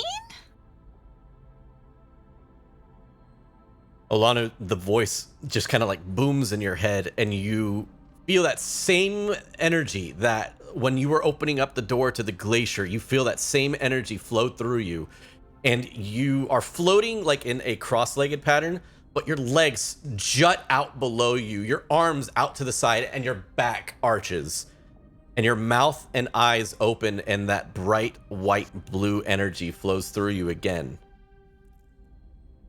And then suddenly it stops. And you open and blink your eyes, and in front of you sits a humanoid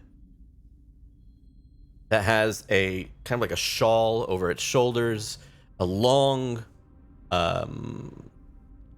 furred dress, a giant bestial head that reaches out almost to the size of her shoulders, with fur, a large owl-like face, and huge horns that reach out from its forehead and twirl up over its ears.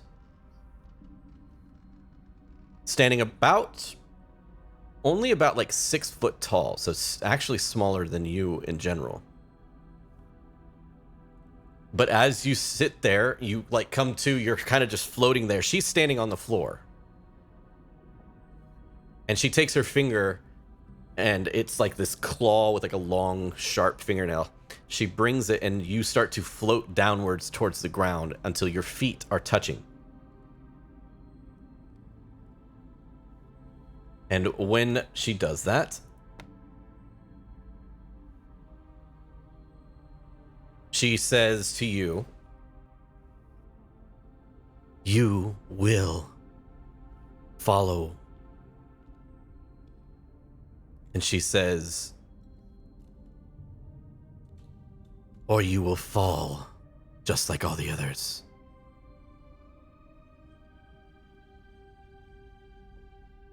You will either follow or we end this now.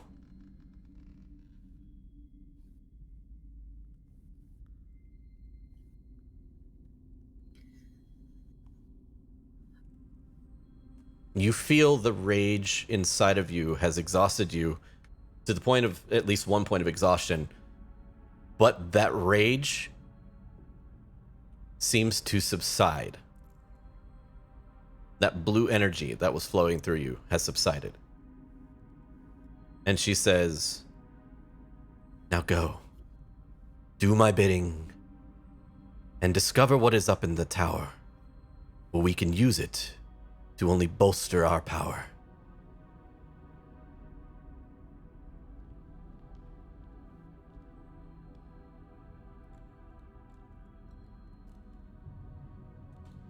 I'm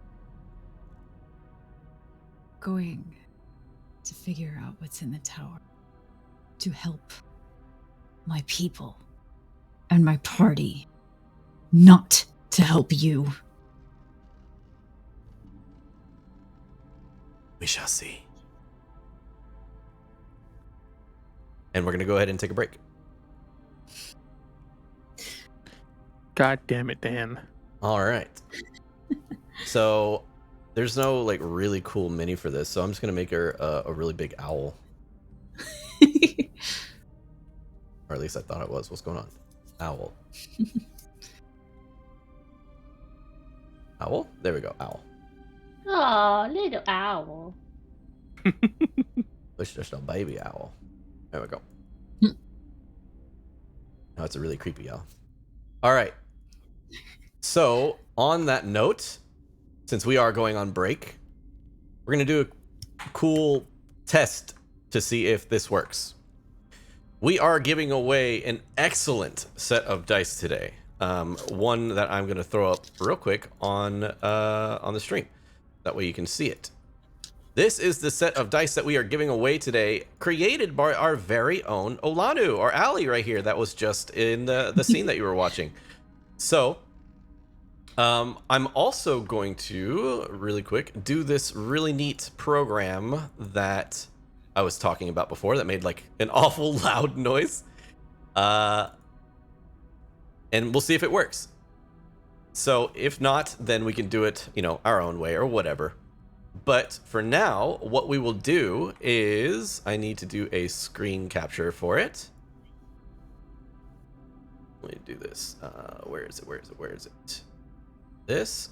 I'm going to add a window capture, add source, giveaway. All right. And then it is going to be, I believe this is it. Yeah, there it is. Okay, cool.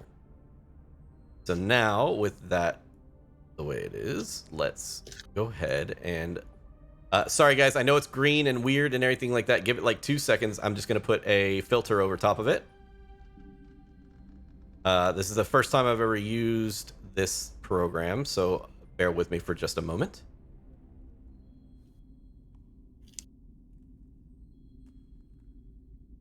Let's see. We need to add a filter, and it needs to be a color key. Add. Oh, it was automatic. Perfect. Allie Briggs art. Welcome in, everybody. Okay, so with that, we're gonna do the fun thing. So in chat, if you would like to be in this drawing, you need, first off, you need to be a subscriber to the channel. So if you're not subscribed to the channel, now would be the perfect time to do it if you want a chance to win this set of dice. And if you are subscribed to the channel, I need you to type in the word !spell jam. !spell jam, and that will get you, hopefully, if everything works right, !spell jam, all lowercase, and that'll get you in on the drawing here. It looks like it's working. Yay. All right, so !spell jam, that'll get you in the drawing for this excellent set of dice that you see on screen right now. Oh my god! God, jeez, y'all, my heart, that's okay. Well, that's the program. Thank you, Allie, for the subscription. I need to turn that down No, it's not. You don't have to be sorry. It's new. It's all new. I need to figure out why the fuck it's so goddamn loud. We're gonna turn it down like fucking crazy low. All right. That scared the shit out of me. I jumped. I literally jumped. Okay. Turning everything down real quick. Holy crap. All right, and there. Okay, it's turned down. Holy crap. Okay, so it should be okay now. I apologize, and they should be able to hear everybody now talking. Also, she's my soul, my eardrums. I'm sorry. I'm sorry. I jump scared myself, essentially, basically. Jesus, I'm DMing over here. I'm sorry. Yes. Spell Jam. Spell Jam, not Space Jam. Trey. Spell Jam. Exclamation point Spell Jam. So far, we only have 2 individuals, it looks like, that are in the drawing. We have Arth and Yotane right now that are in the drawing for this thing. All right. Exclamation point Spell Jam. That'll get you in the drawing. Allie, thank you very much. Allie Briggs Art. Hey, see, it's not so loud. Hey. Nice. Okay. Vide, welcome in. Welcome in. Thank you very much for that. Now you can enter if you would like. Exclamation point Spell Jam gets you a point into the drawing here. I do like that at least on my stream, what I'm seeing, everybody's camera is frozen other than Dan's and Allie's. And I've got like this princess face going on. Sorry. And Seth looks a little upset. Sorry. No, you're fine. I was legitimately thinking it was hilarious. Okay.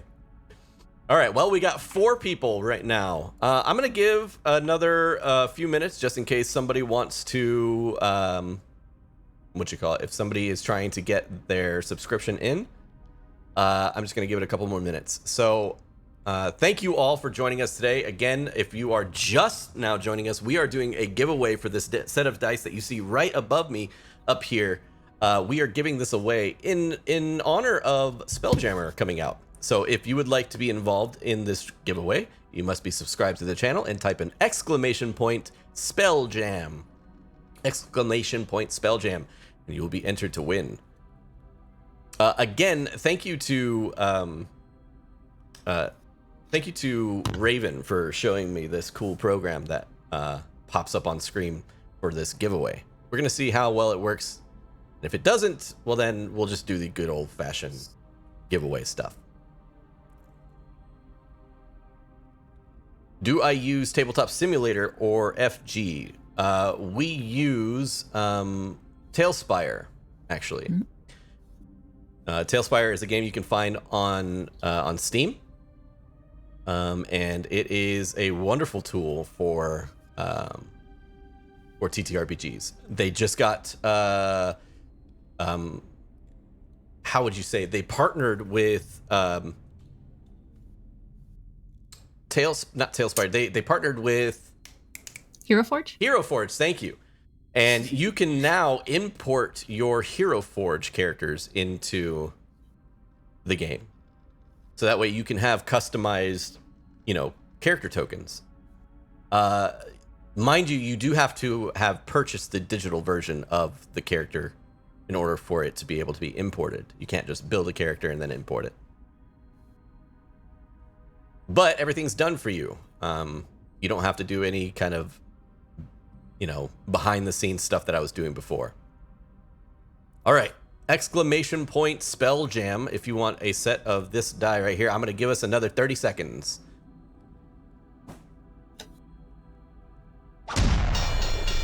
Yo!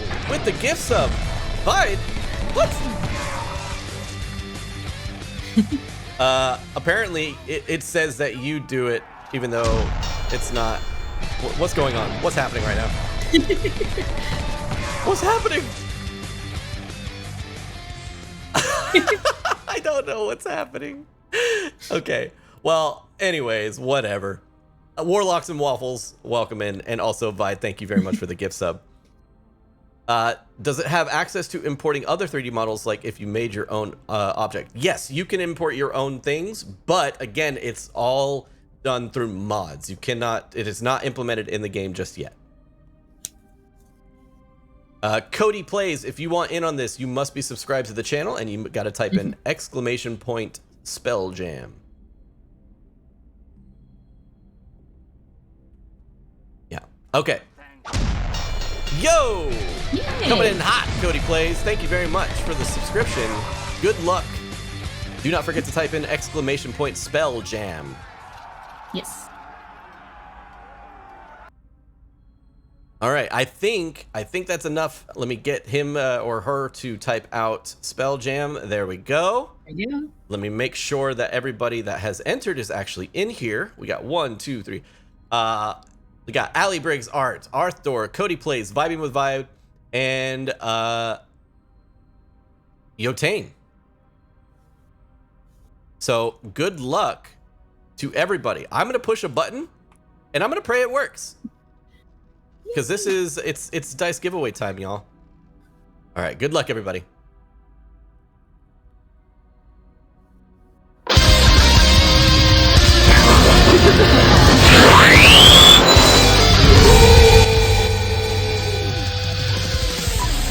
It didn't work, did it? Not seeing anything. Nope. Give me a second. We're gonna, so apparently I have to have this screen on. Also, that was loud as fuck. Let me turn that down to the proper volume.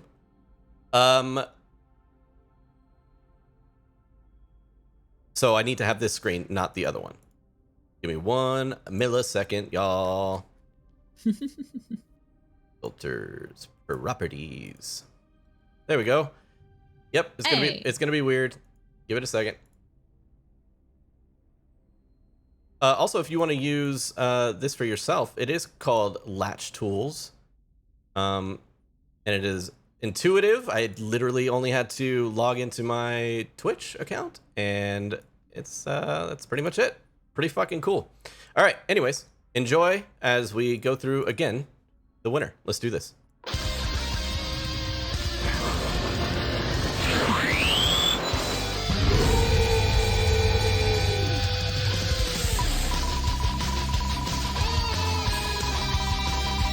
That's really cool.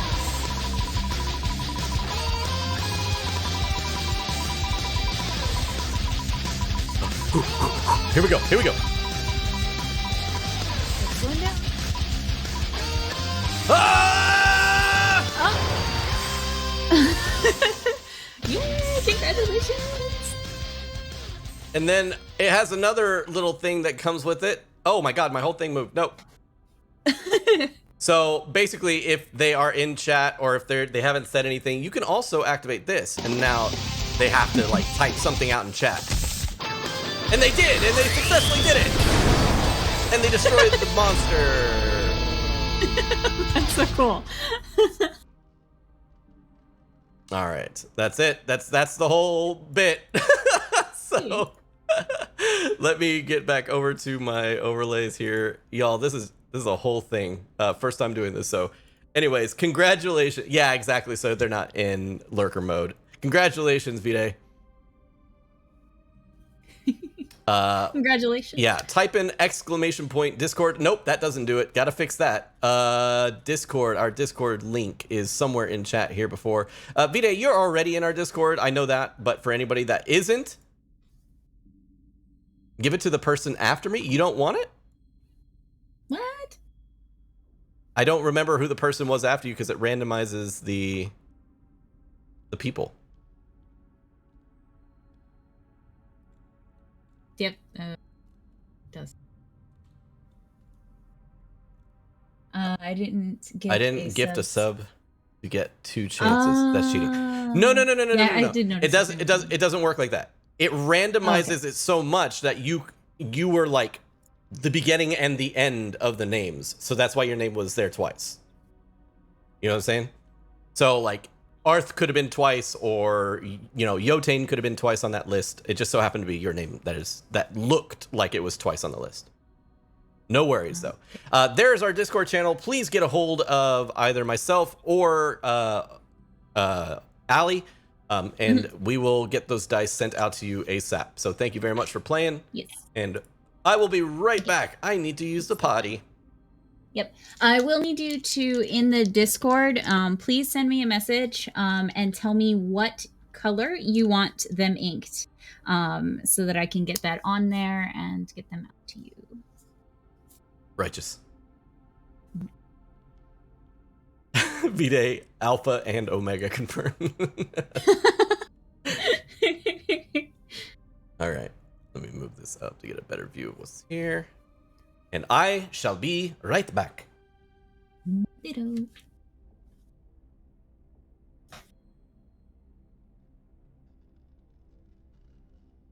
Black. Okay. Cool.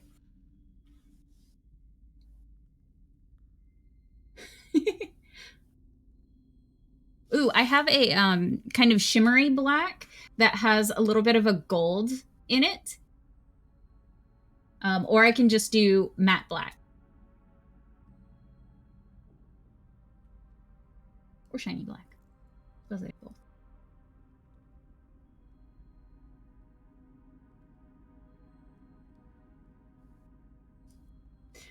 White? Okay.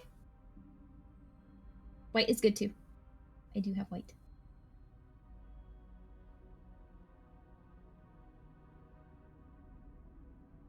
Cool.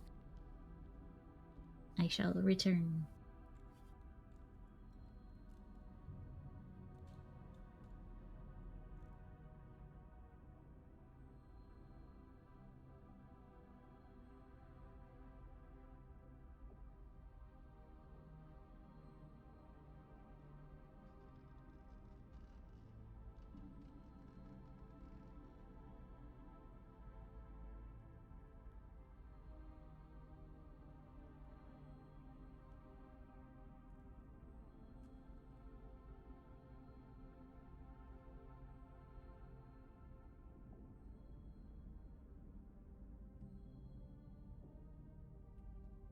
Vide, also my apologies, or V-Day, my apologies for calling you Vide.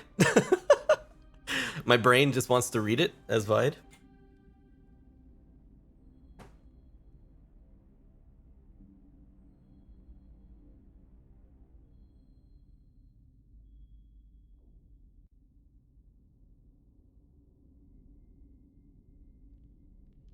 You have legit no idea Cody plays. I am 100% in agreement with you. I have a set of dice from Allie herself. And they are legitimately, like actually serious, one of my favorite sets, being like one of amongst the gemstone sets that I have. I love my gemstone sets. They are on the same tier list as my gemstone stuff. Does Allie have a shop? She will have a shop soon. She will have a shop. She is still setting up inventory and making sure that she has enough to start sending them out when people order. That way when people order, they don't have to wait ages before they actually get sent out.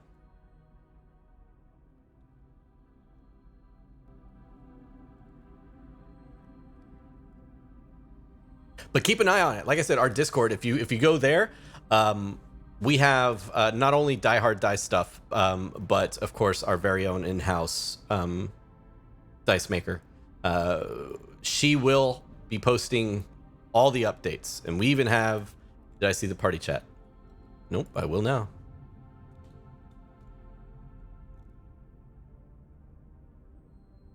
Oh no. Oh balls. All right. Well. That is fine. We can adjust as necessary. So thank you very much for letting me know, though. Oh, for sure, Cody.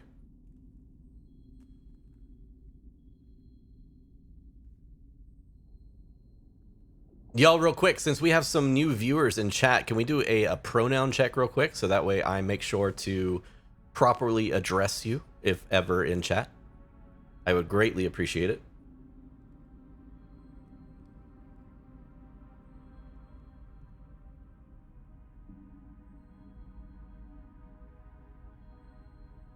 Thank you very much, Ali.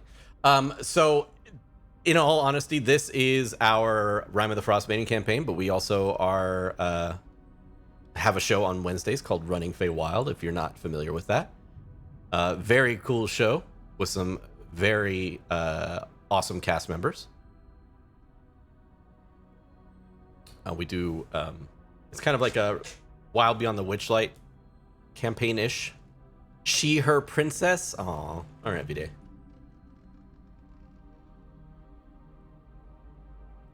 He, they is good for me. Okay, Cody. Appreciate it. Thank you all very much. I always want to make sure that everybody feels welcome. Everybody feels safe around here. Just want to make sure that everything's good to go. Dragon Queen is also acceptable.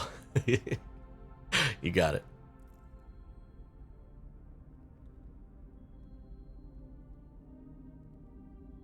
And soon, hopefully, at least, hopefully soon, you'll see some more stuff coming down the line for Not One Fun. Mondays, we do have 1985 Games as improv as well, if you can join us for like an hour on Monday nights, which is really cool. I have some awesome guests popping in on the show from time to time from the TTRPG community. And we basically do like an improv session using 1985 Games' deck of stories. Which, if you haven't seen the commercial for, I actually had a hand in making it.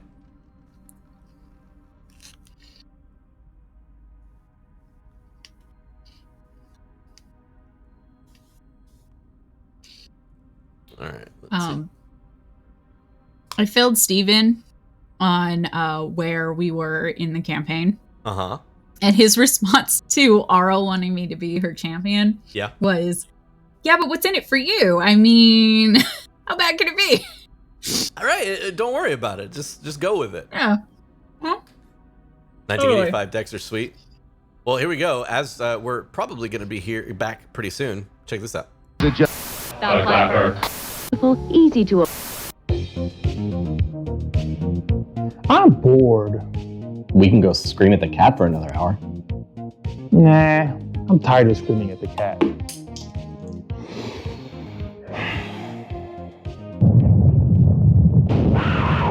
Shut up with that! Be bored no more with 1985 Games. Enjoy their vast variety of products and help bring your tabletop to a whole new level. With easy-to-use dungeon sticky notes.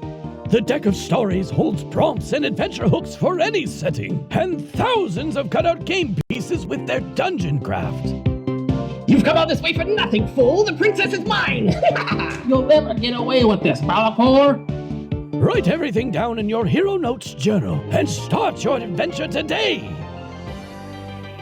Visit the World Wide Web address 1985games.com and find many helpful products such as their Dungeon Craft series, battle maps, deck of stories, miniatures, dungeon notes, and now VHS dice. Again, that's 1985games.com. All right, so that was a thing. Yeah. All right, it looks. Do we have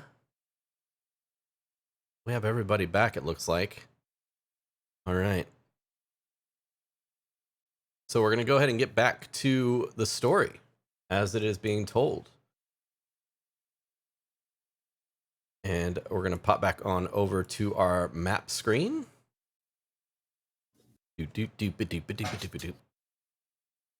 Right on, Allie.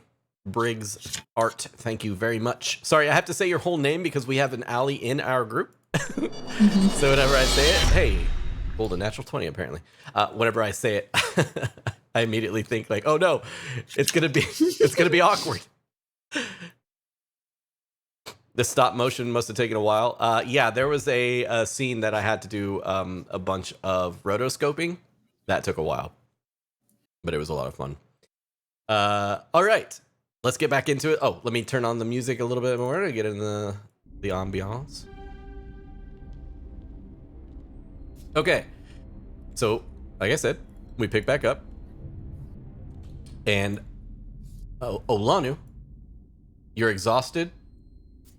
Your eyes are adjusting, and the creature in front of you just into white mist. And your rage, for the moment, has subsided.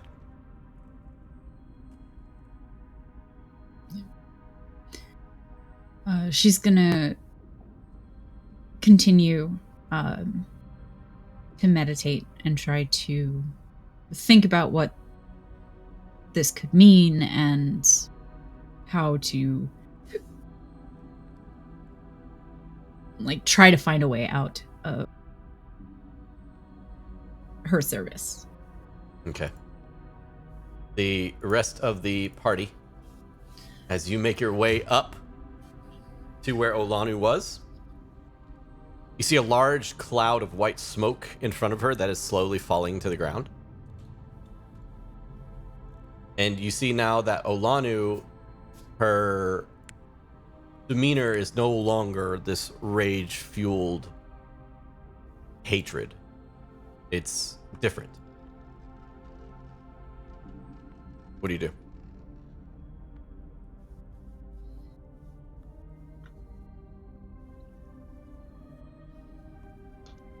I thought, are you okay? I'm better. Tired. You want this back?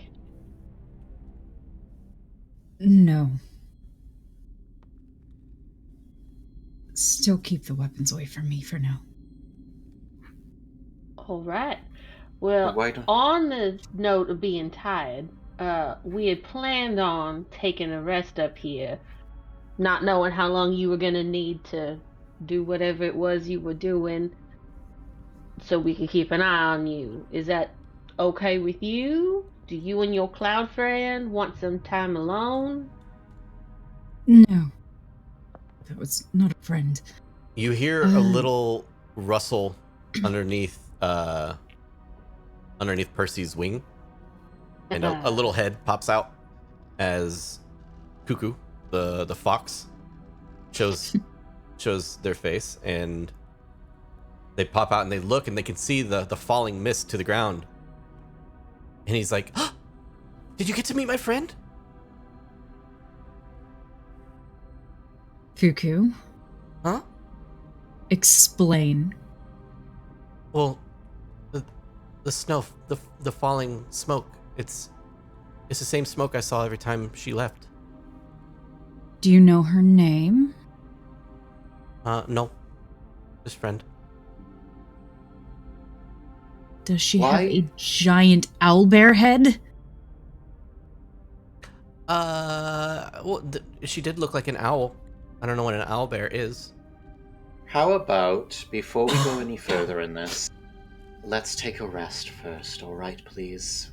I think all of us need it. She's really nice, though. Was she nice? I haven't talked to her in a while. Kid?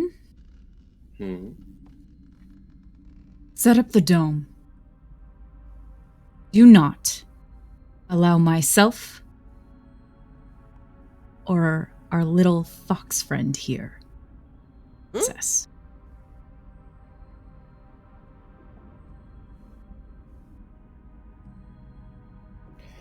I need to study anyway, so this will be a good opportunity, but may I recommend you at least stay close to the dome? I will. Thank you. That goes for all of you, please. Yeah, where are we gonna go? She'll float down to, like, the floor of the place and just start setting up the dome.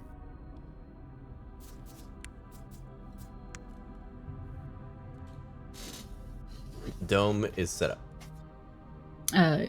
Alana will make sure to be out of range. Of the dome? Yes. Okay. And she will make sure that Cuckoo also.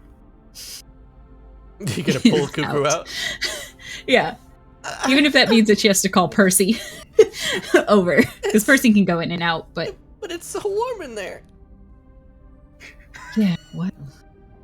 We both have attachments to someone who wants to hurt them. I don't remember what we were using for Cuckoo. I thought there was I don't think we ever had something for Cuckoo. Did we not? Okay. No, Cuckoo was just this amorphous thing that existed. Now he's a ferocious wolf. Cuckoo is now a terrifying wolf.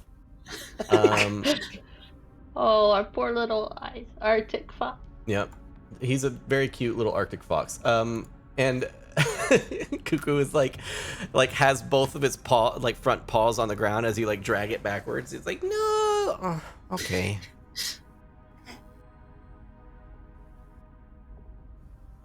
Although after setting up the dome, Kinrava's just going to visibly just sag forward. Like she is, even if she's floating a little bit, she is exhausted. Yeah. Alana will set out her furs, her bedroll. Yeah. And allow Cuckoo to snuggle in with her if he chooses to keep warm. Quick reminder on how the dome works. We can, if we're allowed in, we can come in and out, correct? Yes. Okay, then I'm going to take first watch, and I'm going to be outside of the dome. Okay. So I can keep an eye on Iceheart so she can sleep. Alright, Kin will take second watch, and she's going to talk to Iceheart a little bit as well. So, if Ray wants to say anything now, then... Not Ray, May. Yeah, if May wants to talk to her first. Nope. May, I'm of the opinion that everybody needs to sleep. Okay. Desperately. Yep. I might be the person with the most health. No, maybe Alanu's okay. But yeah, I'm just like, y'all sleep. Worst case scenario, I'll be fine. But y'all sleep. Yeah, Kin will take second watch after she's actually, had her 4 hours of much needed rest. Sure. Grimly is floating in the air, meditating. If he feels himself getting close to the dome, he just kind of starts to swim in the air downwards. Kin's just going to put a bunch of books and such in his lap to sort of down. And he goes, thanks, I kind of actually like the whole floating thing. Hmm.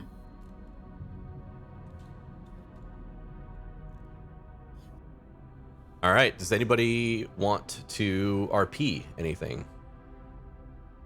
Kinrava's going to just, look over towards Olana and go, are you still awake right now? So this is 4 hours into the... Yeah, 4 hours night. into it. Okay. She is definitely asleep. Yep.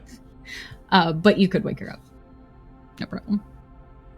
She's going to cast a Mage Hand and, poke her in the nose.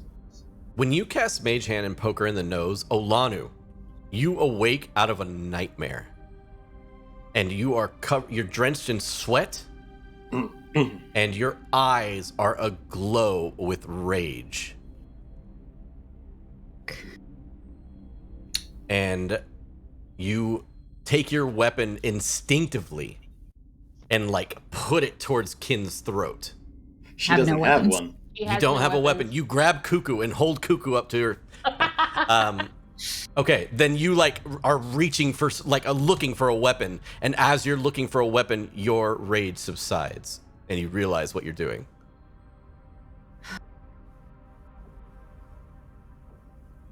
Kin.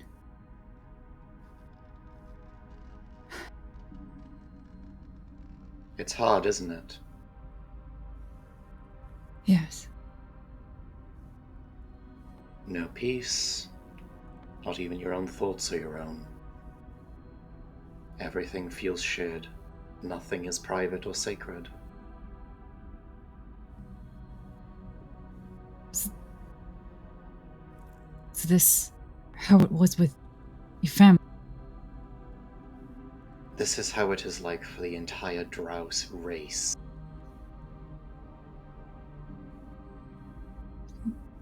It's terrible. It is. It's one of the reasons I broke away. I wanted to be the master of my own fate.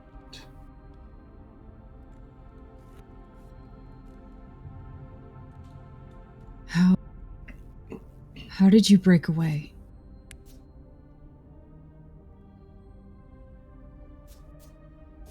I had to admit a few things about myself.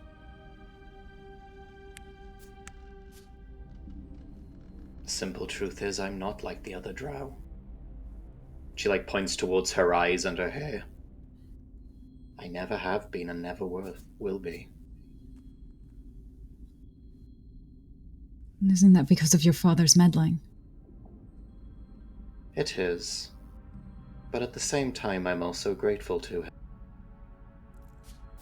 At the end of the day, I wouldn't exist if he didn't choose to meddle. But he also caused you so much misery. He did. But there was an expression someone I used to know used to. In order to forge a proper weapon, you have to heat it with fire. It must withstand the fire of the forge, and then it must be shaped by the beating of the hammer. I myself think that I did go through a great deal of pain, but I don't regret who I became when I came out of it. I never thought that the Drow would have something in common with my own people. Though admittedly there was much more love involved in my forging. It wasn't always like that for my people. But I will say that when it comes to what may be ringing in your head at this very moment, here is the most important thing I learnt. A god only has the same amount of power that you grant them, consciously or subconsciously. If you think of Auril as this overwhelming force in your mind, this unstoppable goddess who is a living force of nature, you're not going to win. So break it down to exactly what we do know about her. She is an entity who, while powerful, was so weak that she became a physical form on the mortal plane.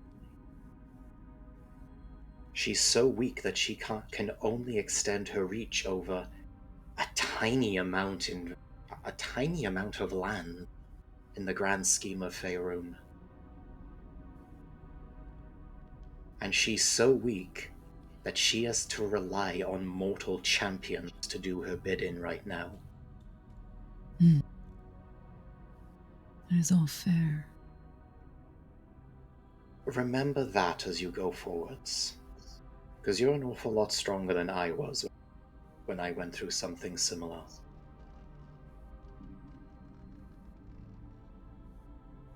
Thank you for that, Kin. Of course. I also want to apologize.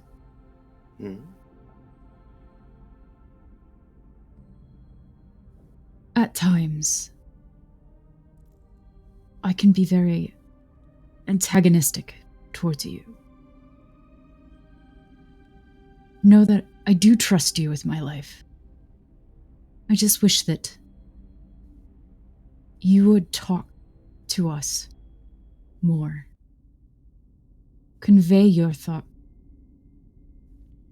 to us. Trust us to help you more.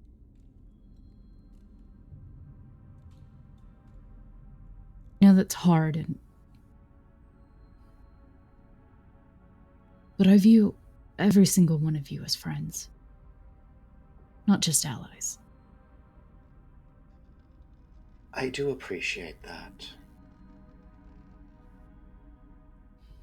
I simply don't want you to get too close to this version of me. What do you mean, this version?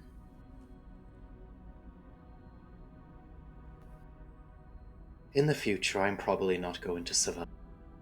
At least not this me. I just don't want you to have something to hold on to.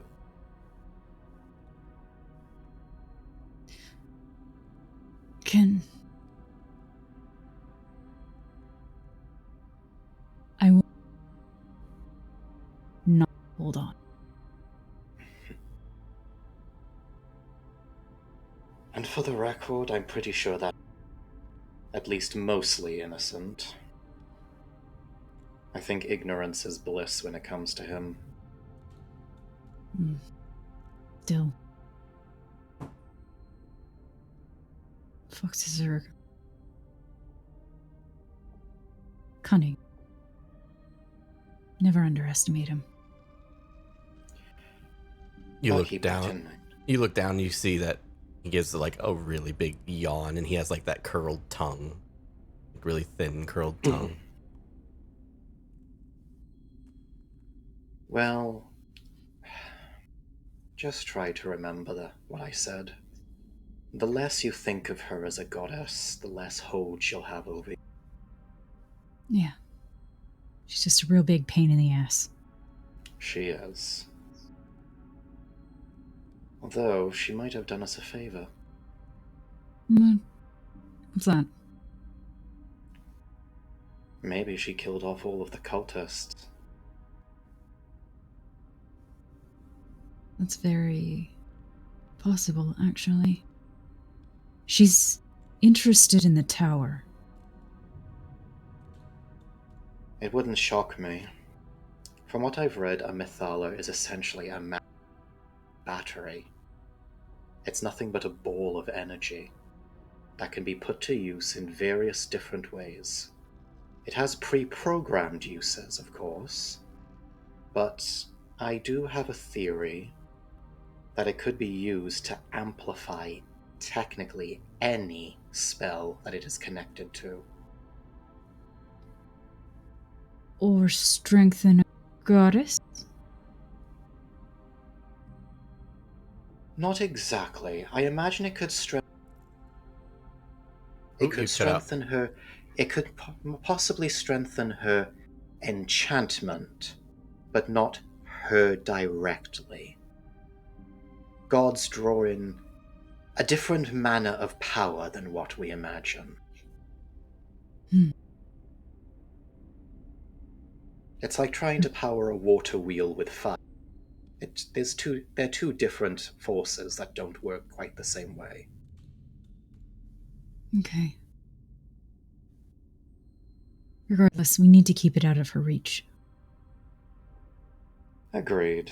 Just remember that you have the ability to. And she looks briefly over, since I know he's still listening on them. Write your own story. Thank you. He may be a half-baked wizard, but sometimes he does give some good advice.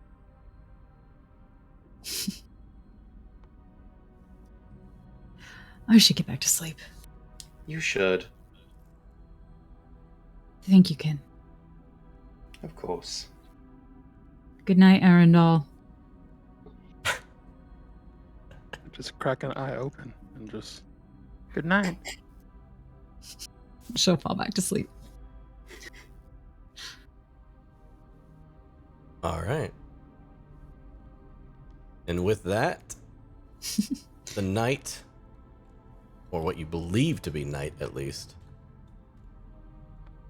continues on. May, your watch comes to an end uneventful. And you can continue doing whatever you want. I'll go in trance for 4 hours and then come back out and let Kin do the studying. Okay. She wanted to do. And just let everybody else sleep. Olanu, as you are asleep for the second half, you have a vision. You are in the tundra, back in Icewind Dale. You are high atop the mountains, in, I would say, like thigh-high snow. And as you trudge forward, it looks to be that there are 2 figures in front of you off in the distance, completely shrouded by shadow due to the aurora borealis like raging above you. These 2 figures, one of which looks humanoid, the other one looks bestial, are shrouded in shadow, but you look forward, you notice that both of them look to be in peril. One of them is like hanging on for dear life at the edge of a cliff, and the other one looks to be injured or something, like they are kind of writhing around on the ground. The humanoid hanging from the cliff and the bestial figure kind of on the ground injured. As you get closer, a gigantic figure appears in the sky itself. The bust of that huge owl-like creature, literally blotting out the stars. The aurora borealis kind of showing behind her. And she looks down at you and says, "You must make a choice. Who will you save?"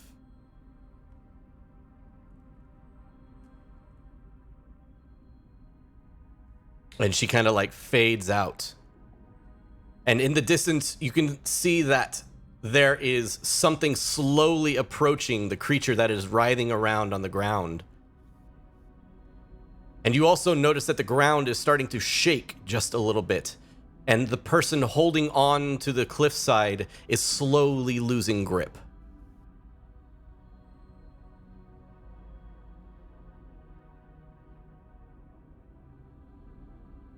What are you doing? She's going to... How big is the creature that's coming towards us? So there's no creature coming towards you. The creature is moving towards the one that is writhing on the ground. It looks to be predatorial. It looks to be like on all fours and in like a stalker's, kind of like a creature stalking its prey.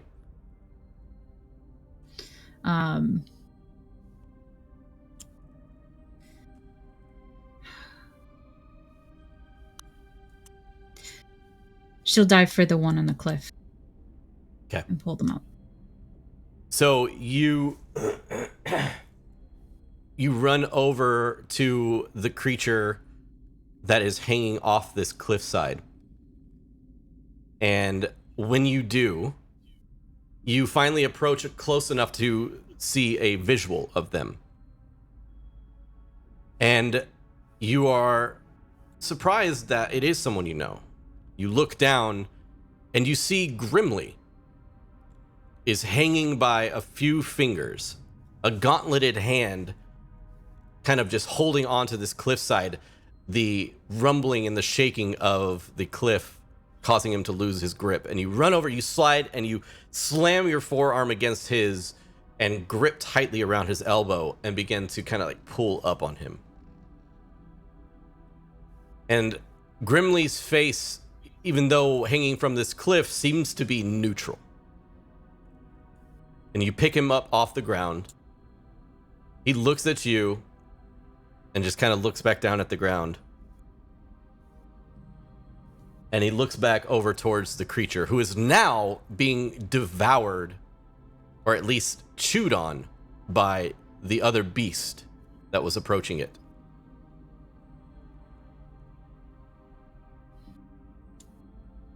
And grimly kind of looks at you, and he goes, I knew you had it in you.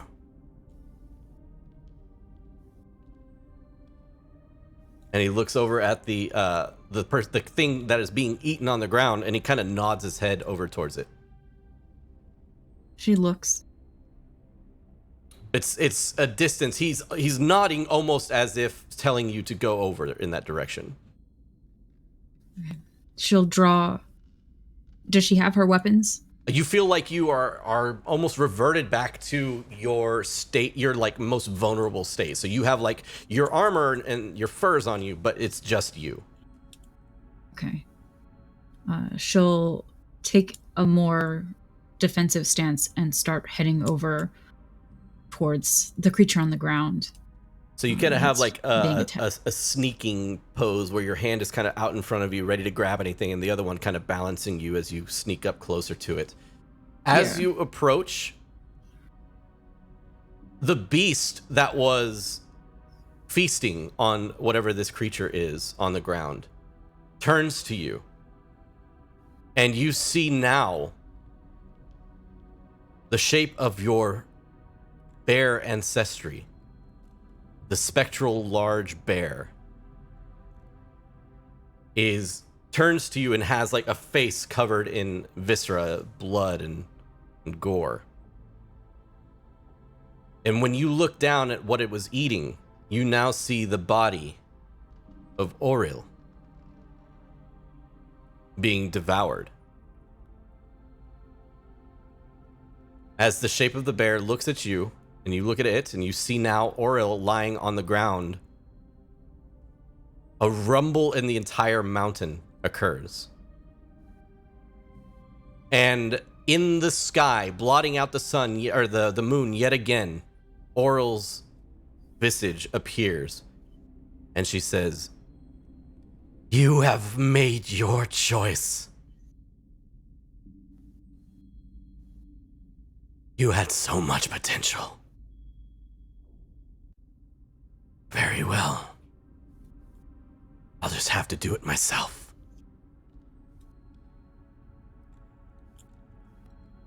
And you awake. But you don't wake up just normally. You awake to the sound of crumbling rocks around you. Everybody else that is in the dome, you start to hear like dong, dong, dong, as like stones are deflected off the surface of the dome and being kind of thrown outside of it.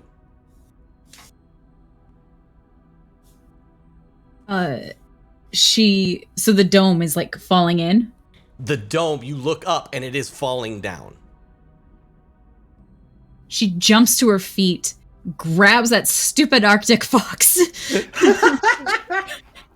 and her bedroll, and sprints towards the elevator, yelling, "Everybody move!"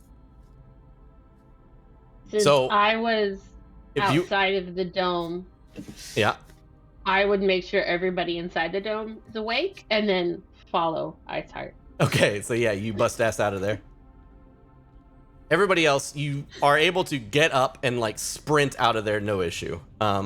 It's a little awkward because, you know, you begin to start to float away like the second you wake up, and then you try to catch yourself and have to pull yourself towards the exit. But with enough ample time with Olanu waking up, and of course with May giving you enough warning, you all make your way towards the elevators, and the elevators seem to like start to fritz out. You see like sparks and everything like that from the elevators, and they go out completely. And you can look down the hole, and it is about a 30-foot drop from here to the ground level. You all have had a long rest. Yay! You have your spell slots back, your HP back. Olanu, you are exhausted. 1 level of exhaustion.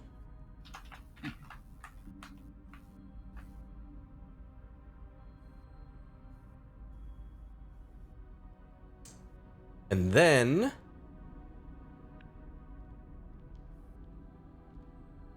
I need to figure out what you guys want to do now. I'd like to think we're going to try and get away from the building. Well, you can get away from the building, but there is a 30-foot drop below you. So how do you want to get down this little 30-foot drop? Can we all squeeze into the shaft? Or is it There are like 4 shafts all around you. Okay. You can go down each individual one. Yep. They're 30 foot down. So you have like... But which one is the biggest shaft, Dan? Shut the fuck up. So you all have like 10 seconds to let me know what you're going to do. As this is crumbling down around you before I start rolling stuff. Yeah. I'm going to put my hand out towards May to like ask her to toss me my glaive. You're going to have to toss me. Oh, sorry. I throw Cuckoo into that space that Percy used to stay in. Okay, yeah. And I stab my glaive kind of into the cool. Hell yeah. rock and try to slide down that way. To Hell yeah. kind of I'm not slow me even down. going to have you roll because that's fucking cool. So you just slam it into the rock and just start to ride your weapon downwards towards the ground floor. Cool. Who's next? I'm going to jump and cast Featherfall. Jump and cast Featherfall. Easy peasy. All right. Who's next? Same. Don't really Jump want and to Featherfall. use. Oh well. I'm gonna face step. Face step gone. If we jump at the same time and there's within 60 feet of me, I can get multiple of us with Featherfall. Fine, you can get me then. Save me a spell slot. Save me a spell slot. How many people can you get with do Featherfall? 5 people. Oh, okay. So yeah. Oh well, then I'll just go with him. So Arundel, are you? Face step. Arundel calls everybody over to him basically, as he's about to jump down, casts Featherfall, and everybody jumps down the tunnel here. Yeah. Percy just dies. I thought you said dies. Yeah, he just dies. Oh no, dives. He just stays in the building. At this point, when you reach the bottom level, you see that the building is crumbling all around you. You note that the air around you, except of course, Iceheart, the air around you has gone sub-zero. Oh boy. It is beyond freezing at this point. You see ice has begun to form on all the buildings around you. Large icicles are literally in real time forming on all the buildings around you. You see ice is starting to like fall and break on the ground next to you. And apparating out of nowhere, you see like a swirl of smoke and snow start to swirl around. The goddess Oriel apparates about 15 feet up in the air in front of you all.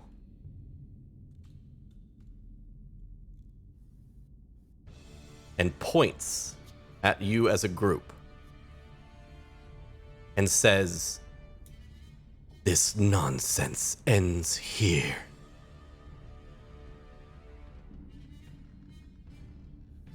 Bathe in forever ice. And that's where we're going to go ahead and end today's session. Yep. God damn it, Daniel. We're going up against Aru. God damn it, Daniel. So, thank you for giving us a long rest. Yeah. Yeah. Seriously. So we're gonna go ahead and do this. Now you have to have a session where you make Aru. Yeah, I might try out the whole Tailspire mini thing or whatever and try to create Oriel in Tailspire. See if I can import it. That way we can get a proper miniature for it. The Hero Forge? Yeah, Hero Hero Forge. Forge? What'd I say? Okay. Tailspire? Tailspire. Yeah. Tailspire. I thought that there was a mod that we hadn't heard about. No. So I'm gonna try to do that or whatever for next session. See if it happens, it happens. If it doesn't, so be it. Whatever. But yeah, we're gonna try to do that. So if you are watching on YouTube, thank you all very much for watching. We're gonna swap back over to the RP background. Thank you all very much for watching. I appreciate you all being here. I hope you had a good time. It was a fun little episode. I want to say one thing real quick before we end completely. Our good friend Brad, who plays Grimly, fortunately and unfortunately, got a new job, which is great, which is awesome. He's making a shit ton more money than he was before, which is fucking awesome. Unfortunately, it affected his playable days, his days that he is able to join us, and it lands, of course, right in the middle of our campaign. So, next episode will be, this is the penultimate episode for Grimly, as next episode will be Grimly's and Brad's final episode on Winter's End. And we will see how that ends. We are fighting a god at this point, so we'll see what that means for our little dwarf friend. So, if you are watching right now, note that our next game, I hope that you all can make it, so that way you can give a proper goodbye to a good friend of ours. And yeah, so if you're watching on YouTube, like I said, thank you all very much for watching, and we will catch you next week. Keep being your best selves. Bye, everybody.